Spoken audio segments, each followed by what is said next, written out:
Test.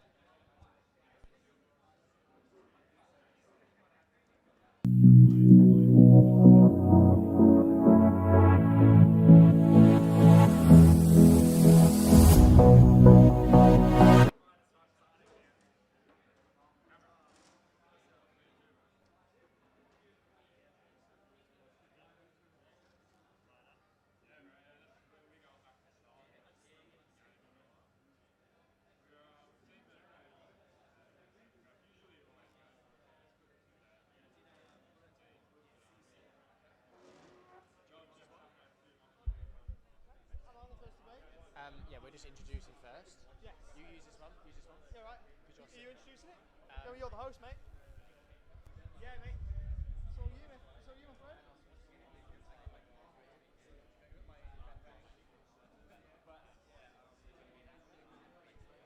So, yeah, you throw to me, I'll throw back to you. Cool. Let's do this, mate. Let's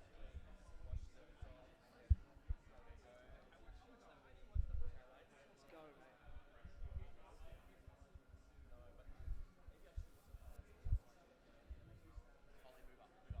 Move up.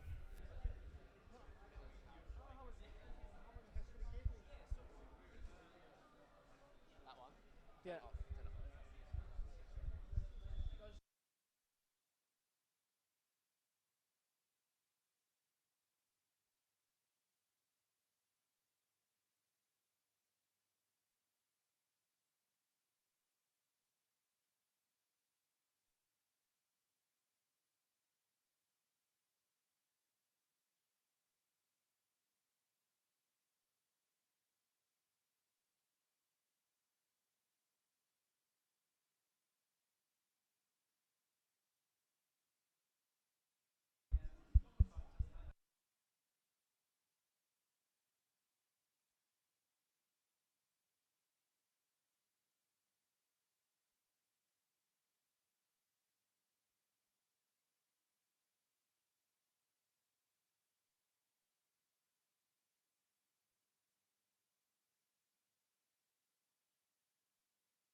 Fantasy managers, hello and welcome to the 2022 FPL Social here in Ultra Football Sydney this time. We did the Melbourne one earlier this year, and it's so great to see so many people here today for the second edition in Sydney. So welcome to you all. It's really, really nice to finally put Twitter profiles to faces, and also to see a few of you from the Melbourne one here again.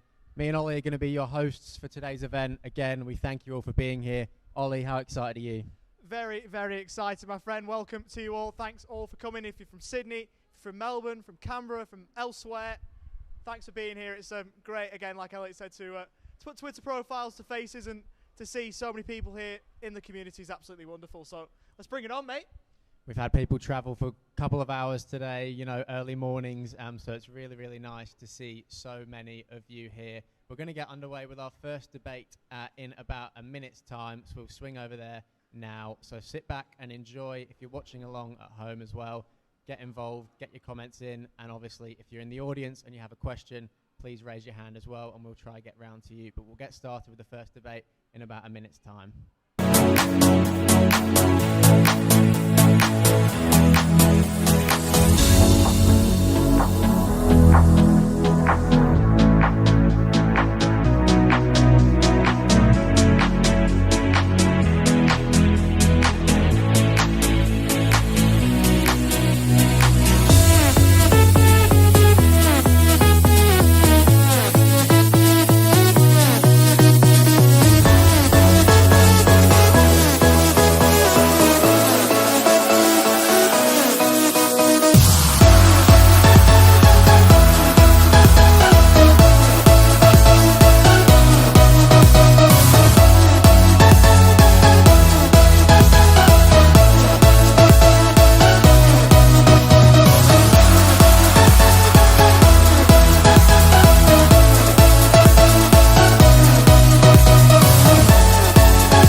Back, everyone, to the 2022 FPL Social here in Sydney. And without any further ado, we are going to get underway with the first FPL debate. And we've got two absolute stars on the way to have a look at the season so far for 2022-23. So let's bring them both in. We will start with the man who's behind probably the best jingle in FPL, the podcast. If you haven't listened to it, the jingle alone is worth it. It's absolutely unbelievable. He is the legend. He's done the Super Picks. He's done the Maverick Shouts. He's here in Sydney. Let's welcome Ben from the FPL Mavericks.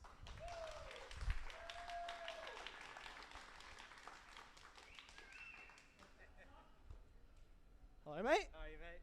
Very well. How are you? Very good, mate. Happy to be here and meet everyone. Absolutely. And there's plenty of people here to meet. Great to see a massive audience both here and also at home. So if you are tuning in, get your comments in because, you know, we want this to be for everyone, for people here and people elsewhere as well. But we've got to have a second person in to do the debate. And we reckon this guy's name here on Twitter describes him pretty well. He's come off a good couple of weeks in FPL. Arsenal fan. He's an absolute star. Another wonderful podcast as well. He's wearing the Germany shirt. He's going all right. It's Ryan from Football Chatbox. Welcome him in, everybody. Round of applause. Hi, mate. By the way, not an Arsenal fan. Not Arsenal? Where am I going? United. Boo. I've watched too many podcasts. Well, everyone's an Arsenal fan, aren't they? No one is. No one's an Arsenal fan. But fair enough, mate. Apologies for that, my friend. But maybe I was just having a look at your work on Gabriel Jesus and maybe got myself. You do wax lyrical about Gabriel Jesus, so maybe got myself confused. I do have an Arsenal fan on my podcast, but not. Yeah, maybe I got myself confused. I do apologise, but fair enough. We're going to have a look at the season so far. The first question I would like to ask the pair of you: who's been the best asset to own this season, and why? You want to go first? Well, I think we need to answer this question Yeah, in a world without the Norwegian meat shield. I agree. The Nordic meat shield, as our man Chazza Roberts coined him on the podcast a few weeks ago. I think that's fair enough because everyone's going to say Erling Haaland, aren't they? We'll add the stipulation, minus Erling Haaland, who's been the best asset to own this season and why? I'll throw this back to you, well, I think. So I'm going to go Trippier, Yes, Elliot's very happy in the back of the room. mainly because he's getting returns. I can play him in the big games even because I think he might get a goal. He gets subbed off before clean sheets go, which is good. So far, consistent returns. I'm happy with him. Yeah, he's done well so far this season. He's brilliant in England shirt as well. Hopefully you can see that in Qatar later this year. But Ben, how about you, mate? Who's been your Maverick shout of the year? Maverick. Probably, to be honest, someone like Martinelli. Yes. Really well priced. Kind of his breakout season. He's, a shoe-in. He allows you to sort of pack your team with, the likes of Haaland and Kevin De Bruyne. I'm not sure his points tally off the top of my head, but just the eye test as well. Looks dangerous. It's kind of what you want in an FPL asset, and I think he'll go on to keep Arsenal at the top. Yeah, Arsenal at the moment doing pretty well for themselves. And obviously they've got a lot of assets. You have the Erdegaards, you have got your Martinellis, Gabriel Jesus, the Reverend's favourite, doing well as well so far this season. So a lot for Arsenal fans to like as they have started this season, and top of the tree somehow. I don't think anyone would have expected that so far this season. We'll have one look at the best of the FPL season so far. Who's been your FPL fraud? So I've got two names. Some may own him still. Leon Bailey, one. Ooh. Controversial, I'm sorry. You don't own it? Okay. The other one being Neto. Yeah, a lot went with them both because they started around the same price point, didn't they? They did. 5.5. I think I got sucked into Leon Bailey because of his pre-season form over here. Didn't work out for me at all. He was absolutely awful. I think I had him for 2 weeks and then got him out my team, and it was 2 weeks too long, wasn't it? Fair enough. I think, yeah. Yeah. Well, that's been my luck this season. Scores in game 3, he's out my team. I'm absolutely cursed, I'll be honest. But yeah, both of them good shouts. Yeah, for the hype that he had before the season started, I don't think he delivered as we expected. So that's my shout, but The reverse Maverick pick of the year then. I'm gonna go a bit Maverick and say it's one of my fellow FPL Maverick over there, Roscoe, because he's above me in the mini leagues, and that just shouldn't happen. But yeah, I think it's got to be Trent. Yeah, Absolute fraud. He's getting found out defensively now. Obviously, I know he's that's the narrative. Obviously, amazing deliveries. I mean, he's been scoring high in seasons gone by, but yeah, he's a fraud at the moment for me. Yeah, he is, and I know I talked about my luck. I don't want to make it all about myself because it's not all about me, but the 1 week I haven't had Trent in this season was when Liverpool won 9-0. That just shows the only week I haven't had Trent in all season was when Liverpool won 9-0. I've had him in every other week, and he has been absolutely awful.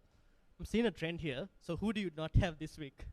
I've got rid of Trent this week. He's the first time I've gone with him, but we'll talk about my transfers a little bit later on in the podcast preview. But Trent this year, we've seen Trent be amazing for years, and this year he hasn't done it. I think he's the unanimous fraud of the year. I don't think anyone else has been more fraudulent. In before he scores a worldie against Arsenal and runs away with clean sheet points. Yeah, I think we had a couple of big calls saying that Liverpool are going to beat Arsenal this week. That's all I've heard going around. And Arsenal only having the one loss, I think, so far this season. So they've had a good start, but I'll have to see if it continues. Could you just throw a blanket over all Liverpool assets and be like, they're frauds at the moment? I mean, I suppose so. There's not been too many in Liverpool Red that have done a lot this season, except Luis Diaz. He's been pretty decent for a couple of weeks, but other than that, Liverpool have been absolutely awful. So if you're a Liverpool fan out there, and there are a lot of you, just don't own your players in FPL because you will slide down the ranks, as I have found out this season. It's not been fun owning all of those Liverpool players. But moving on, which assets do you regret not owning most? For me, there's an absolute ton. I'd be interested to see what you both think here. I've only captained Haaland once. See, that's your own fault. You called the FPL Mavericks, and you're too caught up on trying to be different, I reckon. It's very true, and I've been done over with that. Yeah. Yeah, me and Roscoe are having a look on the ferry there, and I've only captained him once. So yeah. Ignore the Nordic meat shield at your peril. I can't. Yeah. I mean, I feel like I may as well just go against him. I mean, I may as well at this point, but no, I can't against Southampton at home this week. Yeah, no. The only other person I would say, or player that I think I've regretted not owning is, although he hasn't scored massively, he's just ticked over, is Cancelo. I think the odd week he scored above 7-8 points, and that's just been the difference to keep me down at 3 million. Yeah, I'd probably agree with Cancelo, to be honest. I've not had him in for much of this season, and he's burnt me quite a bit. But Ryan, if we move over to you, what do you reckon? For me, I think Saliba. Oh, tequila Saliba. Yes. Charlie's favourite. So many points. Like, I had Ben White, who did all right, ticked along. But, whenever you face, head-to-head games, I feel like Saliba's just come away with a goal, and, those points could have been useful before. Yeah, 100%. I must mention, now that we mentioned Saliba, Charlie's got that chant stuck in my head. I'll be honest, he's been doing it all morning on the plane on the way up, and I reckon Charlie might be on a couple of tequilas tonight if I'm predicted it right. I would not be surprised. But, yeah, he's been wonderful for Arsenal this season. Obviously signed a few years ago, hasn't had a run, and now that he has, we've just shown how good he's been. He's been unbelievable, hasn't he? Yeah, he's probably Arsenal's best defender right now. And there's been talk about Gabriel probably getting dropped, Ben White moving into that location. So, I don't know. Let's see how it goes. But I will be looking to probably get him back when Arsenal's run improves again in Gameweek 13. Yeah, and obviously the Gameweek 12, they've got a blank as well, so you've got to be careful. Everybody who does own an Arsenal or Manchester City player, you might want to ship them out, or just bench them, one of the two. But if you want to keep some on your bench, maybe Saliba and obviously Haaland, because you don't want to get rid of Haaland at all, maybe your best ones to have a look at holding on to. So the next one we're going to move on to, biggest lesson you've learnt so far this season? Captain the meat shield. No, biggest lesson. I don't think there's a set formation in FPL. Everyone was going big at the back last year, and bagging out the forwards.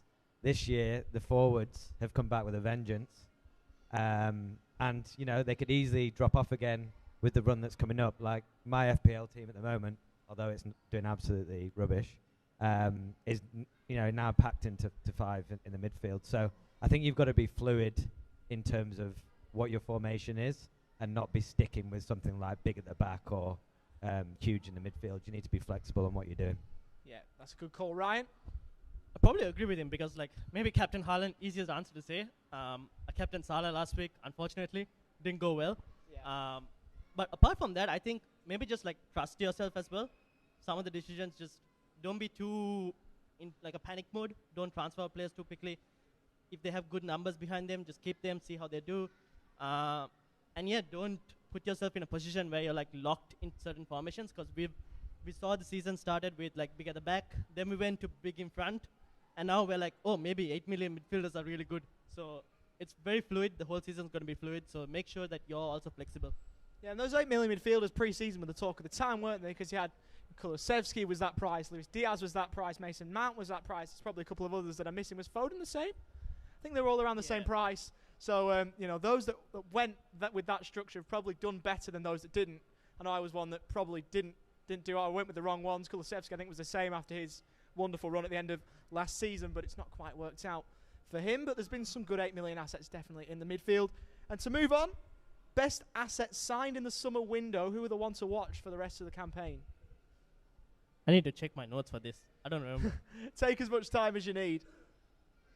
So we can't mention the Nordic midfield? Well, you can, but it would be nice to get some variety, even though it's hard, though, because obviously FPL has been dominated by Erling Haaland, and he has been the best player that was signed in the summer, the best player in the Premier League this season, and it's by the length of the Flemington Straight and then some to second. But, yeah, maybe without Erling Haaland. I think we just exclude Erling Haaland from all answers unless it's brutally necessary. So just to put this, are we looking at it from an FPL context, or are we looking at it from like just a footballing context? I think from FPL. Oh, good shout.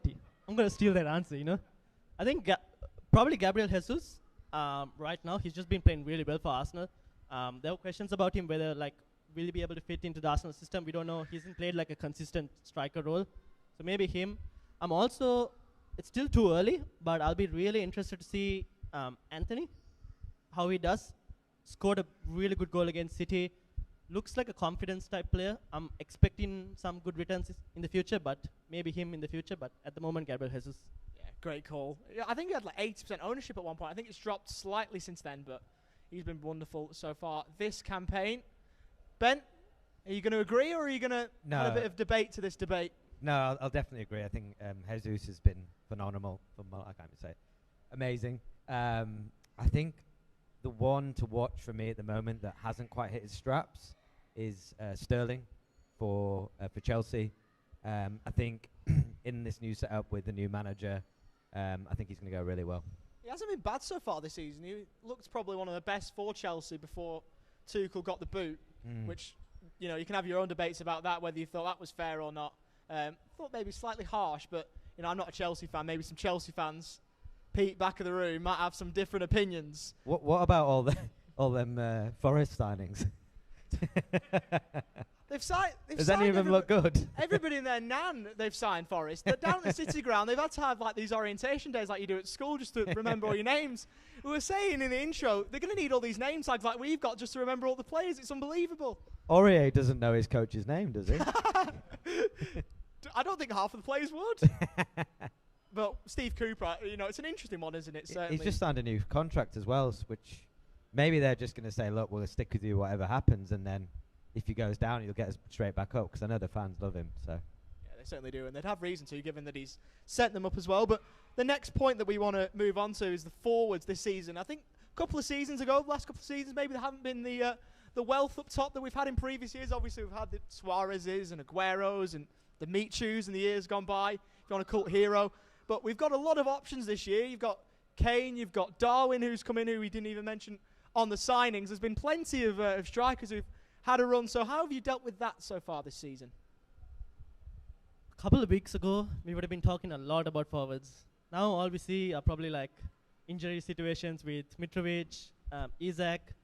There are still a couple options. Like Kane's been taken over. Haaland, obviously, we don't need to speak about him. Martial could be another interesting punt. We've got Callum Wilson, who's back from injury, scored as well. Could be a decent replacement if anyone's looking for maybe an Isak replacement or a Mitrovic replacement. Gabriel Jesus back again in game week 13. But apart from that, Ivan Toney? I don't like Brentford's run upcoming. They look okay, but I look at it and I'm like, I don't think Brentford are going to he's not going to get a hat-trick kind of game. It's not a game that I expect him to explode. So he could be decent, but I think there are better options elsewhere probably. Well, I've brought Ivan Toney in this week just for a bit of a spoiler. So already we've got somebody hating on my team. That's brilliant. So yeah, it's just been an awful run, and that's going to continue according to you, Ryan. So thanks for that, mate. Thanks for putting the moz on me. I really appreciate it. But what about you, Mr. Maverick? Well, I'm waiting for the Red Bull Night Rising. Jamie Vardy. Ooh. I can't wait for him to come back. I think you don't think he will? He's over the hill. Right. Jack, get this stream, tag Jamie Vardy, and let him see that. It's going to go viral. No, yeah, I think he'll have his espresso and Red Bull and score a few goals, but nah. I think Kane's disappointing for me. Although he's done all right on a points tally, I think he's going a little bit too deep, and he's not linking the play as he was previously. So, yeah, he could. Why doesn't Kane just get in the box as well? Yeah, really annoys me. Drops too deep, doesn't he? Yeah. I think you missed an opportunity today because you should have just gone when I asked the question. You should have just gone. It's Jamie Vardy, Colin Rooney style, but maybe don't let her see it. Don't let the sun get involved. Or else, Whack of the Christie. Yeah, we don't really want a lawsuit on our hands. But Jamie Vardy's been brilliant for years. Go on, mate. Is he? So just to repeat the He's question got a for those Spurs shirt on. Shit. Yeah, just to repeat the question for those that may not have caught it off the bat. When you're buying a premium player, you want them to be guaranteed you are going to contribute in anything that they play. And that's what Kane is averaging this season. Yeah. But Why wouldn't you want him? because there's Haaland and Jesus. So Mike off camera, he's wearing a Spurs shirt. So there's a level of bias. The Danny Rose tinted glasses, as you may want to call it. I'm very pro Kane as well, Yeah. because obviously an England fan. But Yeah. I just feel like he hasn't fulfilled the promise that Tottenham. Maybe it's more of a Tottenham thing Yeah. for me. It is. It's always a Tottenham thing. It's a Spursy thing, isn't it? But But good Kane point. averaging a goal contribution a game, like that is what you want. You don't. He's not blanked. He doesn't ever blank. But But Haaland maybe I'm scoring doing 6. just have them both. True. You could have them both. I think that's what I've been running the last few weeks. Maybe that's why I've not been doing so well because I've put all my eggs into one basket. Has anyone got Haaland and Kane? Show of hands. Wow. Fair few. Fair play. So I'm not the only one. Thank goodness for that. Must be doing something Oh right. wait, just while we're on Spurs, Sonny, by the way, absolutely love. I could put him in the fraud category this season. Top goal scorer last season. And what's happened this season? It's a good shout. There was a few of my hat trick, mates have one had Son. haul. A few of my mates have had Son, and they've been really, really frustrated with how badly he's done. I think that has to do with Perisic as well signing. I don't like Perisic and Son playing on the same side, occupying the same positions. We saw when Son scored his hat-trick, Perisic wasn't on the pitch. And Son was also playing more centrally that game. I think that's something to do with it, which Conte is still trying to figure out. Maybe now that Emerson is out, with the red card, Perisic on the right, Sessegnon on the left, maybe we could see Son do well in these next 3 games. That's a possibility. Couple of So we'll blame Conte then. Sorry, yeah. It's been interesting, Conte, because he's won everywhere he's gone, but obviously he's gone to Tottenham and he's not going to win anything there because Tottenham are Tottenham. It's a very Spursy thing to do, isn't it? There's more chance of me competing in the Olympics than Spurs winning a trophy in the next 5 years, I reckon. It's 5, I said. 5 years? Yeah, somebody write that down. Oh, I'll tell you what. Well, there's no chance of me making the Olympics, is there? Absolutely no chance. So we'll see. I think if there is a manager to do it, Conte might be the one, but it's a Tottenham thing. It's a Tottenham thing. It always will be a Tottenham thing. So, but I shouldn't slander Tottenham too much, given that I'm a Blackburn fan and we haven't won anything in God knows how long. But they're actually my second team as well, if there was one, by the way. Yeah. They are my family sport. More Premier Leagues than Tottenham. That's about all we've got to hang our hat on now these days. But a couple of quick fire ones to end this first debate off, and it's been wonderful so far. Question 7. most successful formation you've used so far this season and why? I've been mainly on a 4-4-2. Yep. Just because of like the options everywhere in terms of mid. It's just a more balanced structure. Gives me flexibility to switch either to big at the back or big in front if ever needed. Also pack the midfield. I just feel like at the moment it's just more of a flexible structure. I've played a bit of 3-4-3 and a bit of 5 at the back as well, but both haven't been that successful compared to a 4-4-2 for me. Don't listen to me on this. I take a -4 every week. Don't think you meant to do that. Yeah. I didn't think Reedy was flying over, but maybe he's been reincarnated. Yeah, look, I think big at the back has stung people. I haven't done that and still done rubbish. Yeah, just be flexible. I like 5 in the midfield just because you've got that upside. You might have one of them weeks, as I did last week, where if I'd have captained Haaland, I'd probably had 140 points or something ridiculous. But I went Maddison, which was still all right. Yeah, Maddison didn't do too badly. Yeah, but I'm excited for this week. Yeah. Got Barnsley in there, Bowen, Yeah. De Bruyne. Well, this is my next question to round off the debate. You got a question. Oh, we'll go to the question first. Sorry.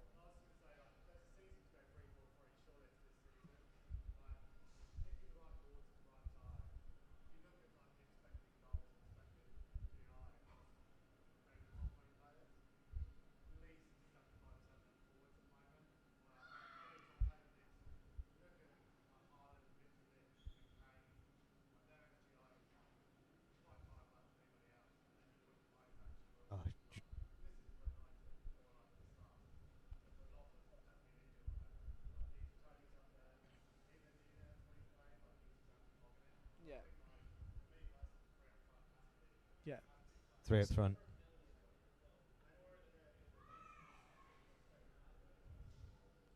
So just to quickly repeat or to summarise the question, because no microphone in the back there, so maybe a little bit hard to pick it up for those watching at home. 3-4-3 was the formation raised in the audience just because of the XGI and the amount of forwards that have been doing so well this season, and also the cheap defenders that are playing. You can bench them and run with the forwards up top, which is a fair one. It's not something that I've run so far this season. Maybe that's why I'm not doing too well. But it's one of those that you can play many different formations, and it works for some, doesn't work for others. But 3-4-3 may be the one to look at. Yeah, I like it. And to round it off, final question. The one thing I would say, I mentioned your jingle off the top, Ben, and it's absolutely brilliant, but it's slightly outdated because the final line of the song is, "Will you captain Salah again this week?" Maybe you need to change it to Erling Haaland, obviously. But is Haaland the new perma captain? Can Salah claim it back, or should managers be mixing up who they give the armband to? I'll let you answer this. Is Haaland perma-captain? Probably not. We had this question last season as well. We were like, is Salah perma-captain? And then after AFCON, maybe we should have walked off him. We saw the winner of last season in FPL, Jamie Pickett. He walked off Salah, won FPL. I think the only difference with Haaland this time is he's just so good and not playing World Cup as well. So that might be a reason, but I think there will be instances where we will move off him. I think this is why I absolutely love FPL. It's open to everyone's viewpoint. You may think that Haaland is a perma captain, and previous fixtures gone by, you'd be, as I've seen, you'd be right. But if you want to have a bit of fun and you want to, you've got some confidence in somebody else, and for that week you might think Maddison's going to outscore him. A couple of weeks ago, Haaland didn't. He scored like 5. And I think I captained Kevin De Bruyne and it came off. Obviously other things didn't happen in my team, but a perma captain, okay, again, it's got context. Southampton at home, I think you're absolutely suicidal if you go against him. But in other weeks, he doesn't have to be every single week, and that's where you could pick a maverick captain and go up the leagues. Obviously, if you get it wrong, so be it, but it depends how you play the game. Yeah, I think I've been running Haaland as my captain for the last little while because just stats, they don't lie, do they? He's been unbelievable. He's going to break records. He's probably going to be the highest goal scored by any one player in a season, I reckon. He's on 14 at the minute. Yeah, it should be illegal to be that good, but it's not. And Erling Haaland using it to his advantage, he's so far clear of everybody else, and it's Sometimes it makes it boring, but it can't be boring because every chance you get to watch him, he just lights it up, doesn't he? How many do you think he'll score today? He's going to score. Somebody said 6 in the crowd. 6. You know what? Stranger things have happened. Stranger things have happened, but I reckon he'll get a couple. Yeah, a couple, probably 2 or 3, maybe. We'll see. And we'll throw that one out there. How many for the season? We'll play closest to the pin. About 35. Oh, you mean Prem goals or overall? Prem goals. 35. 35?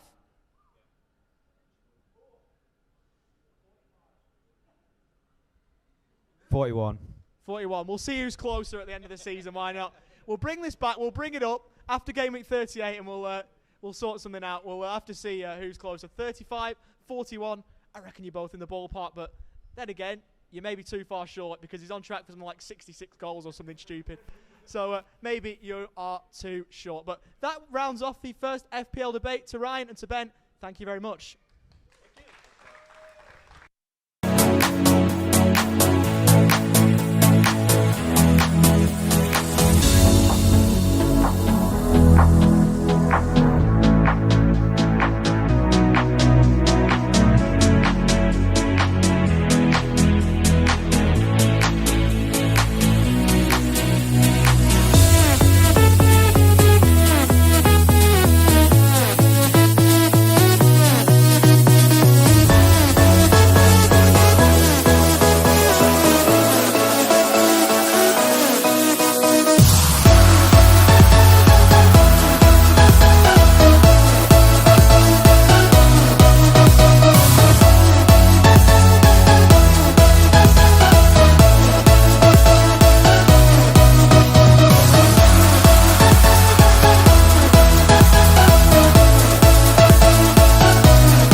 Welcome back.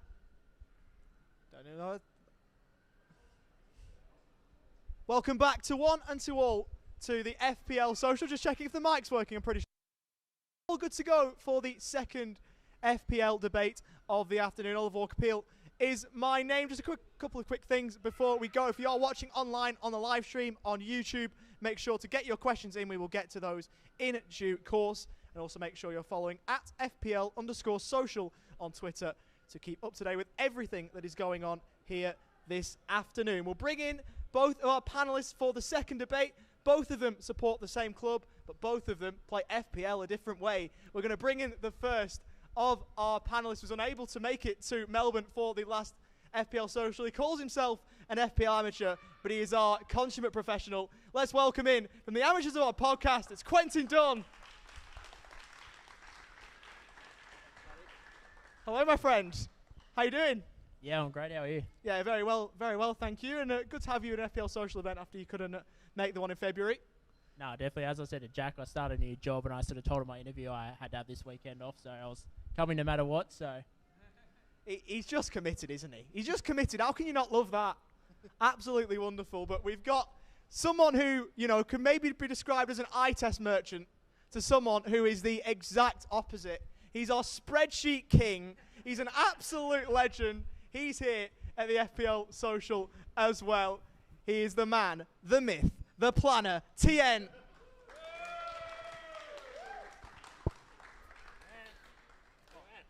Of course, at FPL Planner AUTN. How are you going, my friend? Very good, thank you. Yeah, it was a long drive this morning, but, you know, I'm here. Great to see so many of you, and, yeah, looking forward to, you know, this afternoon and the game tonight as well. So it's been awesome. Should be a lot of fun. Should be a lot of fun. A few games on tonight. I think we'll be watching all of those, and I'm sure over the weekend you'll both be wanting to see how your Red Devils go.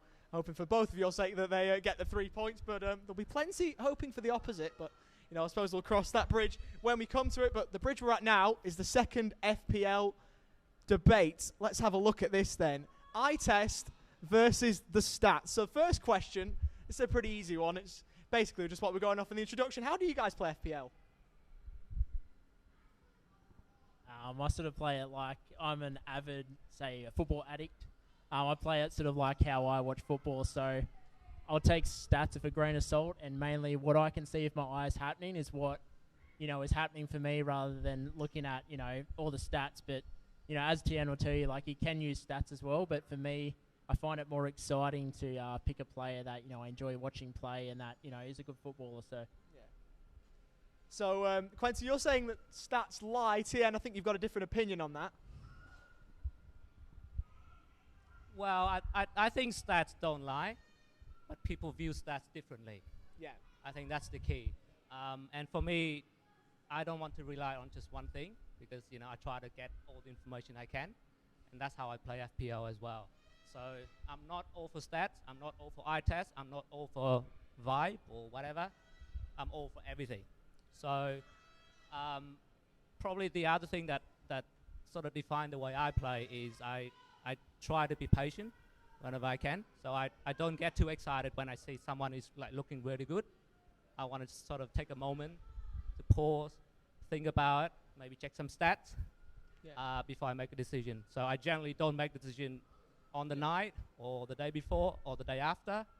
I generally try to wait until, you know, as close to the deadline as possible. Yeah. And probably finally I want to say is I try to look ahead as well. So, you know, if I want to make a move now, I want to see how that will play out in the next, you know, 3, 4, or 5 fixtures before I make my decision.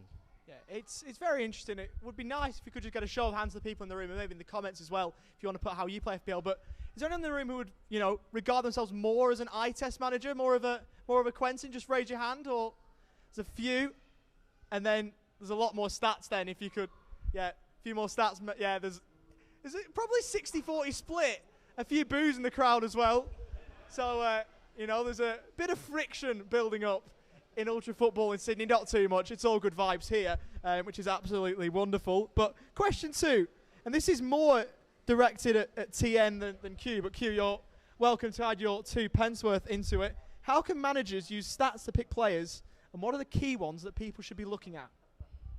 I think you can't blindly just look at like shots and chances created. You kind of want to, for me, you can use stats very efficiently by sort of looking at the game and going, okay, what type of shots are they getting? Are they, in good areas? Are they, or are they shooting 40 metres out and, the keeper's saving it? So I think shots, chances created, even quality balls into the box. So some players might have 20 crosses and you're like, oh, how good's this? But then you look at it and he's like Emerson Royal just flopping him 400 metres over the back post. So, yeah, it's kind of, you want to take it with a grain of salt, but also take the eye test with a grain of salt when it comes to stats for me.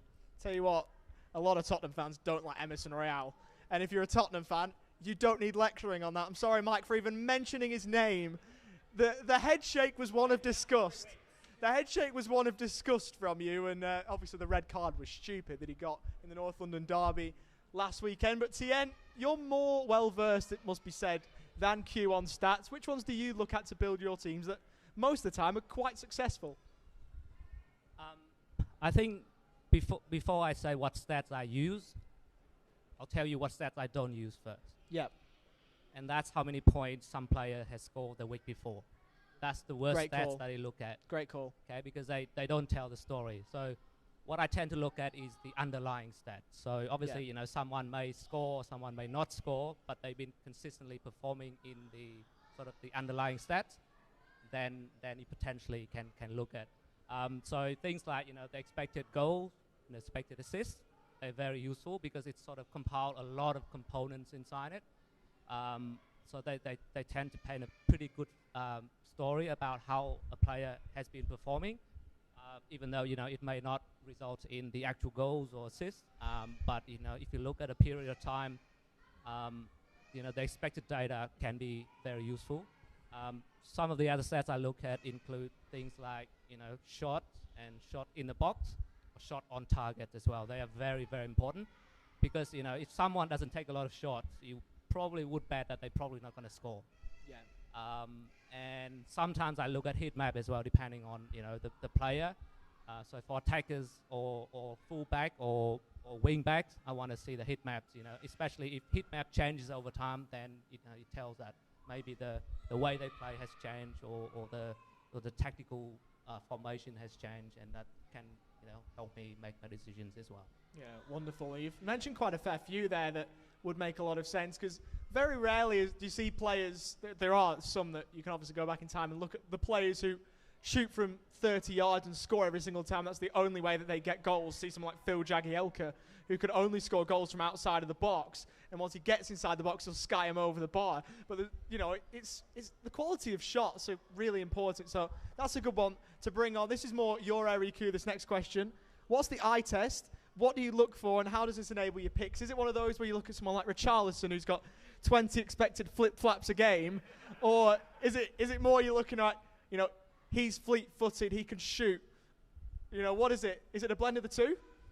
Yeah, it is. Like, unfortunately for Richarlison, they don't do keepy-uppies bonus points, but kind of looking at players, what areas they're getting into, how influential they are in attack, because last season, I think it was with Madison, not a lot of people were looking at him, and just sporadically I was up at, the crack of dawn because I had a baby, so I was watching the Europa League, and I was like, geez, Madison looks amazing, and his stats didn't really say that, and I kind of thought I'll just take a punt and see how it goes, and he went on a run for 5 weeks where he's getting double digits every week, but, sometimes it works like that, but then sometimes, like Tien says, you can't blindly just go, oh, he looks good, I'm going to get him in, but more just how effective they are in attack and what areas they're getting into.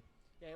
What do you reckon the best picks are that you've made over the years? Maybe not just this season, but going back maybe a few years, solely based off the eye test. Maybe a differential that no one's gone with, and you're thinking, geez, he looks good. You've gone with him and it's worked out. What do you reckon the best one is? I'll apologise now, but Josh Brownhill last season. Oh, how dare you! How dare you! You know what, mate? Get off the couch. Get off the couch. Mate, he's having a Don't good speak season in the championship, that mate. satanic name around me, Josh Brownhill. But in all honesty, he was just bench fodder for me all season, and I did a bench boost, and he was kind of trending in the right direction for not an Haaland type haul, but just I could see him jagging a goal. He was more involved in attack, and luckily that week he got 17 points, and as Damo alluded to on the pod last season, he owes me 2 stakes. So yeah, no, it's always good to win a stake bet. Yeah, and that's the first and only time in history that Erling Haaland and Josh Brownhill have been mentioned in the same breath. Never again. Never, ever again Unbelievable. I should have known that was coming from you. Unreal. But on a more serious note, question 4, Tien, this one's back at you. What is the FPL Planner spreadsheet, and how can it best be used? So for those who've used my spreadsheet, you probably know what it's like. But the main reason why I built it in the first place is because I want to plan ahead. So I want to see, all the fixtures that are, for all the players that I have, but also the players that I want to bring in, and sort of how they line side by side, so I can start sort of planning the team lineup, the captaincy, bench players, and all that sort of stuff.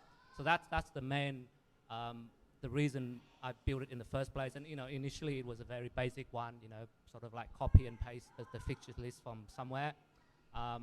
But then slowly I improved it and try to include more data, and try to automate it a lot of that as well. So now it includes like the points every week that my team scores, the captaincy, so I can track how the ranks has been going, but the captaincy points, so that I can basically help me make a better decision. But yeah, the key thing is if you want to plan, you need to see the fixtures in front of you. And there's a lot of planner tools out there, but because most of them rely on flicking from one week to another week, you kind of lose that sort of overall picture of seeing sort of side by side fixtures ahead of time, and that's been really helping me. Yeah, I think when we mentioned the FPL Planner spreadsheet, we got a nice little golf clap from our producer Jack, the Jack of all trades, Jack Gillibrand, across the top. So he's a fan. He's a fan of your spreadsheet, and I'm sure there are many others as well around the FPL community, because it's you're doing well for yourself, and if you're creating things that people are using, they're obviously going all right, because if they're working for you, they must be working for everybody else, which of course is a good thing. Next one is to the pair of you, really. The pros and the cons of spreadsheets versus the pros and the cons of the eye test. The pros of the eye test is getting your differential picks, so a lot of the community won't get on a player till the stats are sort of neon lights saying get him now. Whereas the eye test, you can kind of go, oh yeah, he's trending in the right direction. I'll take a punt now, and half the time it works, but then sometimes it doesn't. But that's the fun and games of the eye test and the planner. I just might quick shout out to Tien. There's big planners in the UK community, but Tien is our guru in our community, and a lot of people respect him in our Australian community, but he doesn't get a lot of thanks for all the work he does, and I use it as well. As much as I'm an eye test, I also get a lot of help from Tien and all the planner stuff. So I think planning forward it's really good, but then some people that might religiously go just the planner and the spreadsheet miss out on the differential picks because the neon lights aren't there. Yeah, I think Tien may well be our FPL community's version of the Streets Won't Forget, because everyone knows the work he doesn't potentially get the respect for it that he should. But I mean, I suppose it doesn't matter how much respect you're getting. It's nice, but maybe when you're, in the top 2,000 or whatever, like you probably have been over the years, or the top 10k highest finish well inside, maybe, if it's working for you, then you can shut up all the critics and you can say, look, my rank, the stats back themselves up. Can we not talk about rank this year? Well, if that was a rule for the whole day, I would love to follow it, because I've been awful. Like, I've been horrendous, but, it's your own rules at this point. Do what you want, Tia. Do what you want. No, to be honest, obviously, I think the top 10k is always sort of like the goal for everyone who will try to get serious at the game. It's been the benchmark for many years, but it does get harder and harder these days, because there's so many managers that are a lot more engaged, and we know a lot more as well, and so much content out there. So back in the days where top 10k was relatively easier to get, but these days it's probably much harder. But for me, that's still the ultimate goal. And back to the question of what is it, pros and cons? Pros and cons of spreadsheets. Spreadsheet and eye test. So even though I use stats in my decision making, I use a lot of eye tests as well, because stat on its own have a lot of weaknesses. One of the things that Q mentioned as well, might take time for stat to catch up. But the other thing is, stats without context can be quite dangerous. So, if you see someone have some good stats, you want to back up with what you see on the field as well, because that's very important. But on the other hand, I don't generally get too excited when I see someone performing really well in one game. I want to see how that player has been performing over the past few games at least, before I make a decision. So occasionally I may be a little bit late jumping on someone, like Brownhill, for example. But then I know that, maybe Brownhill has scored his point tally for the whole season, so I'll probably, move on to someone else. And I think that's helped me over the years as well. Like last year, I didn't get into Bernardo Silva, for example, even though he's been doing well for several weeks, but I knew that it wouldn't be sustainable. So, and by the time I realized that he's been scoring goals, I thought maybe it was too late. So those kind of things that it's pros and cons in that you may be a little bit late, but probably get more than 50% success rate, I feel. Yeah, and I think that's a good point you raise, and I can't believe both of you are now mentioning that devil from Turf Moor. Honestly, why do I bother? But the final one, and I think it's refreshing that obviously Q, it's no secret that you're pro eye test compared to spreadsheets, and on the other side of the same coin, Tien, you're the exact opposite. You're pro spreadsheets over eye test, but both of you said that you use both of them. What do you think the perfect balance is? If you just remove your biases for a second or two, what do you think the perfect balance between the two is? I think some weeks I will, if I don't get to watch the live game, which very rarely will I ever not get to watch the game, but I'll look at, the stats first and go, oh, wow, these are some good stats, and I'll watch the game, and then I'll go, okay, they match up. So a kind of 50-50 for me. Sometimes if I want to go ultra differential and get on a train early, it'll be like 80% eye watch and like 20% stats. But, probably the smart idea is usually like maybe 60-40 for me. I think for me it's a little bit more complicated than that. So I think the key for me is I know my weaknesses. So one, I don't have a lot of time to watch all the games. So I rarely watch live games, maybe one or two per game week. And, occasionally I watch extended highlights, but most of the time it's just like a very short highlights. And because they only show the good bits, right? So so it's very sort of like misleading. Yeah. And I have to admit that I don't have a lot of football knowledge either. So I don't trust my eyes a lot of the time. So that's why, I relied on the stats, which are a lot more objective if you use them correctly. And I relied on a lot of people like, Q, in his podcast, or other people in their contents. I try to rely on them to do the analysis for me in terms of what the eye test look like. So, and sometimes the third component, which we haven't really talked about much, is the gut feel. You may have gut feel about someone who's like, it may not be looking great in the stats, or it may not be showing on the field in terms of what they actually perform, but you have a feeling that they are sort of like up and coming in terms of like there's something that they may be fighting for. And I think this period as well, there's a lot of players that are fighting for their World Cup spots. It may be a really good time to sort of like, see those that are borderline, and maybe that may give them a little bit of a push, and it may be a FPL jam in there. Yeah, I think it's good that you mentioned the gut feel, because gut feel and eye test can sort of cross over a little bit, because obviously, you're trusting what your eyes are seeing and you sort of develop a gut feel from that, but they are different. You have to distinguish them, but it's a good one to mention. Option C is the gut feel, and a lot of the time it doesn't treat me well, but maybe it does everybody else, and that's the important thing. But yeah, certainly, I reckon. Can I add something? Sure. So one final thing is, I think we all support at least a team. I assume everyone support a team in the Premier League, because we love the Premier League. For me, when I play FPL, I don't let that impact my decision too much, because that is very, very dangerous. I know that someone won Premier League FPL once, like entire season, without going for a Liverpool player, But I think they were lucky because like Leicester was like a crazy team during that year. But it will be extremely difficult to exclude a whole team out of your pool of players, especially if there's a very good team.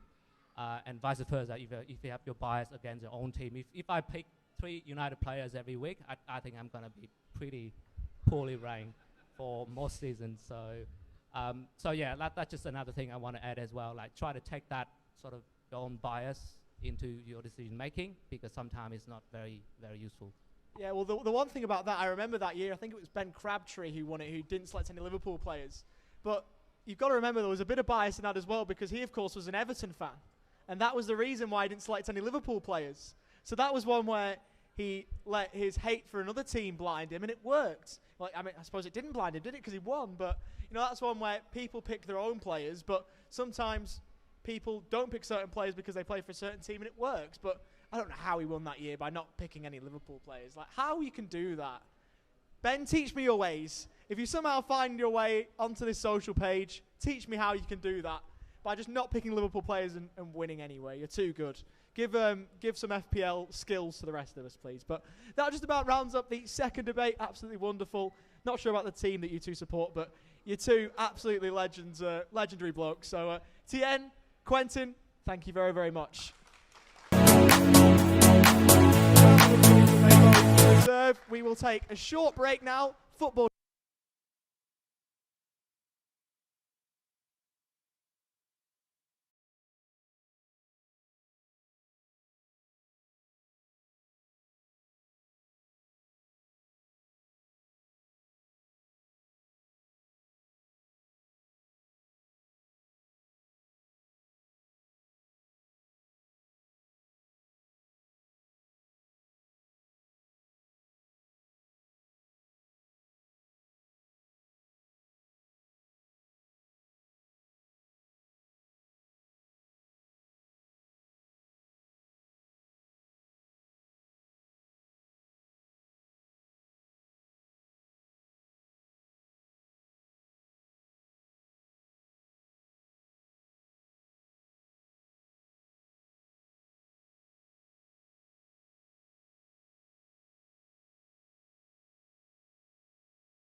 we've talked about him so many times, it's not even worth mentioning. But obviously having Haaland in your team and probably captaining him most week, and you've got the key thing that the template has. I think beyond that, having players that you can just leave in your team and are going to keep ticking over. So for me, they're players like Harry Kane, who I mentioned earlier. Like, he's been scoring returns he's averaging a goal involvement every week. Martinelli's been doing that as well. So he's been really good for me. And then it's about knowing when you can jump off of those and jump to other players that are going to do good things. So for example, last season, one of the big things about me being able to move up the ranks was spotting that Bernardo Silva move early, jumping on and riding it whilst he was getting the points, and then knowing when to get off as well. This season, I haven't had that happen for me in the same way. I spotted that Gundogan was having a similar kind of effect at City early on, so I jumped on, but he's done nothing for me since then. So I jumped off him, but have got on to Maddison just in time for his haul last week. So I'm hoping that he might be the Bernardo Silva of last season. Yeah, Bernardo Silva was unreal for City last year, and Gundogan the season before, and even this season. You know, they're both still doing their thing for them, so they're absolutely unreal players. And as you say, if you time it right, you get them in for 4 or 5 weeks, you really, really benefit for them. Bernardo Silva was one that I just didn't trust last year because I thought he was going to stop scoring, and he burnt me for 6 weeks in a row. I think it was something crazy like that. But TM, what do you sort of make of the template this year, and what do you sort of think it involves? I think the template itself is either good or bad. So you shouldn't see it as, you know, something that you always try to aim for or something that you always try to avoid, because, you know, it's basically it's a team of a lot of popular players that a lot of managers will have, and the impact of that is that obviously, you know, if a player that almost every manager has, like Haaland, for example, when he scores, then, you know, you don't get to gain a lot, because basically, you know, everyone shares the same points. I think more importantly is, you know, you got to look at the template at around your rank. So the template team will be different. You know, if it's a top 10k template, will be different to the top 100k template or a top million template. And the template around your rank tier will be sort of the most relevant to how you know, you gain or you lose rank. So so, you know, website like Live FPL will have, you know, template teams and the template percentages of, you know, ownerships of players for different rank tiers. So I think it's important to check that. Not that you have to make decision based on that, but I think it's give you a good idea of whether your game week is going to be good or bad, depending on, you know, whether your players score more points or not. And you know, as Mai say, you know, you try to stick with, you know, at least a few players that are in a template, so that you don't lose again the crown. And then try to pick some of the players that, you know, perhaps slightly less owned, than you know, try to gain ranks there. So obviously it hasn't been really going really well for me. I've, you know, got most of the template players covered, but the one that I tried to be slightly different hasn't really been paying off so far. You know, KDB is one that I really believe in. He's been doing well, but then it's not helped by the fact that Foden and Maddison and others have done much better. But yeah, long season, so. Yeah, it certainly is, and that's a great segue into my second question, and we'll go to you first again, Tien. Should all FPL managers follow what the template is? And I know there was a lot of debate this week on FPL Twitter, and I saw even you chimed in on the debate as well about, you know, if copying a team or, you know, copying moves around your rank is a strategy, should that be respected? If that's a way that someone plays the game, you know, is following the template and just picking all the players that everyone's picking, you know, should people do that? So yes, as I mentioned earlier, the template is either good or bad. It depends on whether you are the template or you follow the template. So what I mean is, if you get ahead of the crown, even if just by one game week. So let's say, you know, if you got to Bowen before last week, it'll be very different if you got to Bowen now, because he might not score this week, right? So just by getting ahead for one game week before everyone else, and if that player become the template in a couple of weeks' time, then you know, you get to benefit a lot, because by the time a lot of people get on, you can start looking for players that may become the new template. So there's two ways that you can get ahead in FPL. one is to get ahead of the template. So try to find players that you think going to become the template in a few game weeks time, and try to get on them early. And secondly, go for a very punty player where hardly anyone own. But I'm not a believer of the second strategy, because it tends to 50-50. Sometimes it works, sometimes it doesn't. And if it doesn't work, you're stuck with someone that will become your problem. Whereas if you get onto the template player, and by the time everyone get onto that player, and even if that player stop performing, it's not too bad, because everyone on the same boat. So it gives you time to get off that player, and you don't have to rush. Whereas on the other hand, if you get a very punty player, and I know the Maverick boys, you tend to pick them very well. I don't, so that's why I can't do that. But that if it doesn't work, but you know very well that if it doesn't work, it becomes a fire in your team that you have to sort out pretty quickly. Because otherwise, you kind of one or two transfer behind everyone else and try to chase a template. And I don't think that's a very good strategy. Yeah, absolutely. And Mike, what do you sort of make of the whole thing, the template, following it, when to not?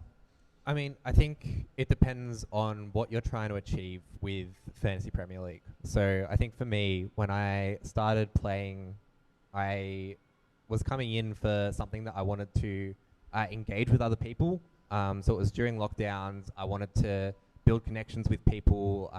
I was the only person I was seeing in person was my brother, and something that we could chat about every week was our FPL teams. And so if you're coming in and you're wanting to actually have something that's social, and you want to have a conversation around it, then I feel like the template's not really for you. And if you're coming in and if you want to win FPL, you're not going to win FPL if you have the same team as everyone else. So Jamie, who won it last year, I was mentioned earlier, he dropped Salah on his wild card during the World Cup, and he went on and won FPL with a bunch of quite differential picks. And so if that's what you want to do, it can go really badly for you, but that's how you're going to do it. But I think, honestly, the best strategy, if you want to just consistently do well, is have that mix, as Tien's already kind of pointed to. It's having that mix of players that are part of the template, and then those players that you take a bit of a punt on. I know Maverick tries to do it, but the other person that I see who tries to do it is FPL Matt Day. I think he was at the last event. He picked some pretty good differential picks, so I definitely keep an eye on his content. But yeah, I think, again, it just comes back to what are you trying to achieve with FPL? And for me, it's all about trying to build community, building social connections. And I mean, isn't that what this event is about as well? We want to come together and hang out and chat about things. And if you just want to stick to the template, then you're not really going to be engaging in those conversations very much. You'll just be like, well, yeah, but this is what the template says to do. So that's the kind of end of story. So that's not really for me. But if that's what you want to do, and you just want to stick a template team in and try and just beat your mini leagues at work that don't know what they're doing, that might work for you. But yeah. Can we just get a show of hands quickly? Anyone who thinks that they've followed the template quite, religiously, then anyone here that sort of picks their picks based on what everyone else is doing? It's interesting. Okay, so what you're saying makes sense. I think probably I would say a little bit of unhonesty in the crowd. I think we see a couple of hands now. I think everyone does. I think you said raise your hand for both different things. So I don't know. I think they're confused on what they're meant to be raising their hands for. If you think you follow the template a lot, raise your hand. I think you're spot on. Wisdom of the crowd is a great way to put it. Yeah, half and half I think is a fair shout as well. And I think a lot of people, that is how they play the game. And you both have said that. It's that, you can follow what the crowd are doing, but it's also knowing when to move off of certain players. Like you mentioned, Bernardo Silva, Gundogan. Having these players in your team, if it's at the right time, is obviously, you're going to benefit from that. But if you're having them when they're not performing, and you're just following the template blindly because that's what everyone else is doing, and you're not gaining anything, but you're not losing anything, then really you are losing something because you're not moving forwards, I think personally myself.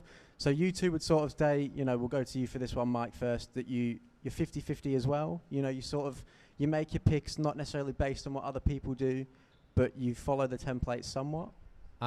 Before I answer, we had a couple of hands up. I just want to double check if there were questions there. We'll go to Mavericks.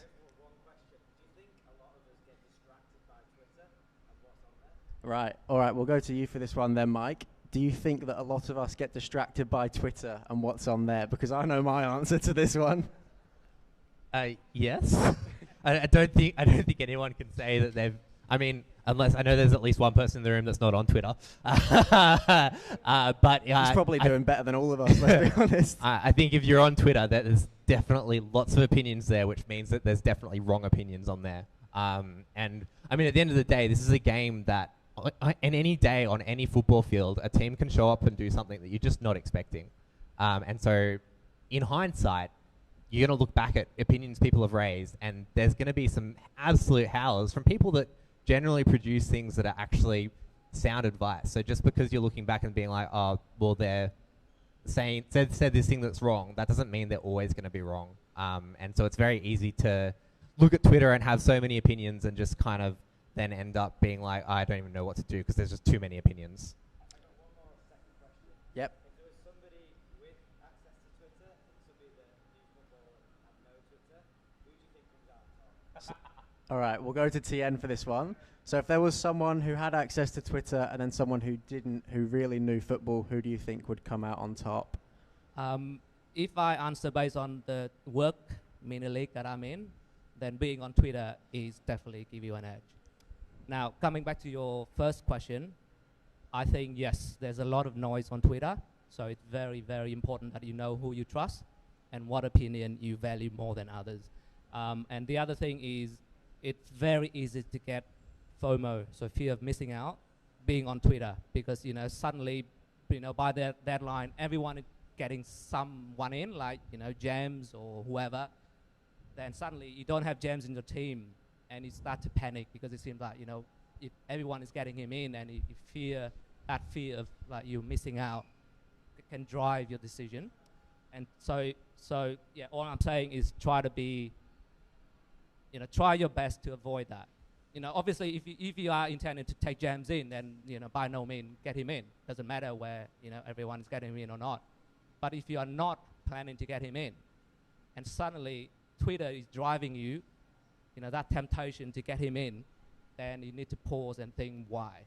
Okay, look at stats or eye test or whatever method you use, but really think that, is it someone that is, I want to get him in, does that fit within my plan? Because, that's the last thing you want, because I've made some bad decisions, mainly decisions that are sort of last minute, and I didn't have enough time to think. Those are generally my bad decisions. So yeah, being on Twitter, there's some really good insights on Twitter. There's some really good content on Twitter, but there's also a lot of noise. So you really need to learn how to filter. Yeah, you've got to pick your poison, pick which ones that you want to listen to, back yourself. And I think that's important as well, is that it is your game to play. So at the end of the day, it's your choice to do what you want to do. And, if you want to go out and see all these different opinions, that's great. I think a good example that I can think of from last game week was James Maddison. And if you'd looked at my Twitter timeline, you would have thought he had 100% ownership, because every single person that had him put a tweet out saying how happy they were with his haul and that they still had him to play. And I was thinking, why is Maddison this well owned? 50% it seemed like to me. But then I checked and he wasn't that high owned. 8%, I think. Yeah, 8% ownership. And I was like, okay. So it's not going to hurt me that much for not having him then. It just depends. I think the other factor is, if you're the kind of person who's going to go and be on Twitter and have a Twitter handle that begins with FPL, it means you're someone who's invested in the game. So I don't think that necessarily being on Twitter is the thing that is making you better than that other person. It's you're clearly invested in the game, and you're passionate and caring and investing time in making your decisions. Yeah. But to go back to the question you were asking about, like, percentages and like how much template versus how much, I think for me it's actually probably closer to like 70%, 30%. I reckon I probably have around 8 of my starting lineup, 7 to 8 of my starting lineup, I reckon are probably going to be template picks. And then I'm probably having 2 or 3 people in there that are closer to like that 10%, 10 to 20% kind of ownership. And then with my bench, it's a bit of a mix, but it's going to be a lot of the stock picks, like your 4.0 defenders and your 4.5 midfielders that everyone has to kind of fill out team. So, yeah. I think a lot of people would agree with you. We've got another question at the back.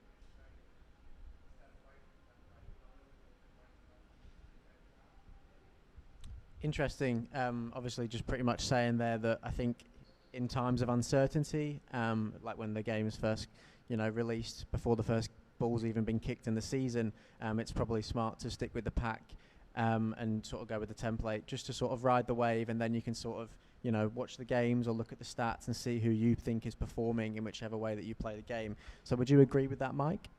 I think that there's a lot of good value in that, definitely, because obviously there's a lot of unknowns at the start of a season, but I think there is still space for a few things that you want to do differently, and I think for me, actually, one of my biggest regrets this season is that I made a bit of a differential start to the season, and I didn't stick with it. So I started without Haaland, and I had Kane and Jesus in my front line, and if I'd have stuck with that another week instead of I jumped off Jesus instead of jumping off of Kane, because probably because I'm Spurs. Let's be real. But if I'd have stuck with my guns another week and just rolled my free transfer that week, I would have captained Jesus. I would have got his 20-something point haul captained, and then the next week I would have had 2 free transfers to have got Haaland in however I wanted and move out whoever I wanted to move out that week. And so I think when you are choosing to go away from that template, I think you've got to really back yourself, not just in the 1 week not just in the 1 week, but over a few game weeks. Because I think it's so important is when you make these picks, you got to remember that you didn't pick them for a single game week. And I think it's important that when you're making your picks, that you're not choosing them for single game weeks, and then remembering that when you're looking at your transfers and what you want to do. Those are my thoughts. Yeah, absolutely. And what do you make of it, Tien?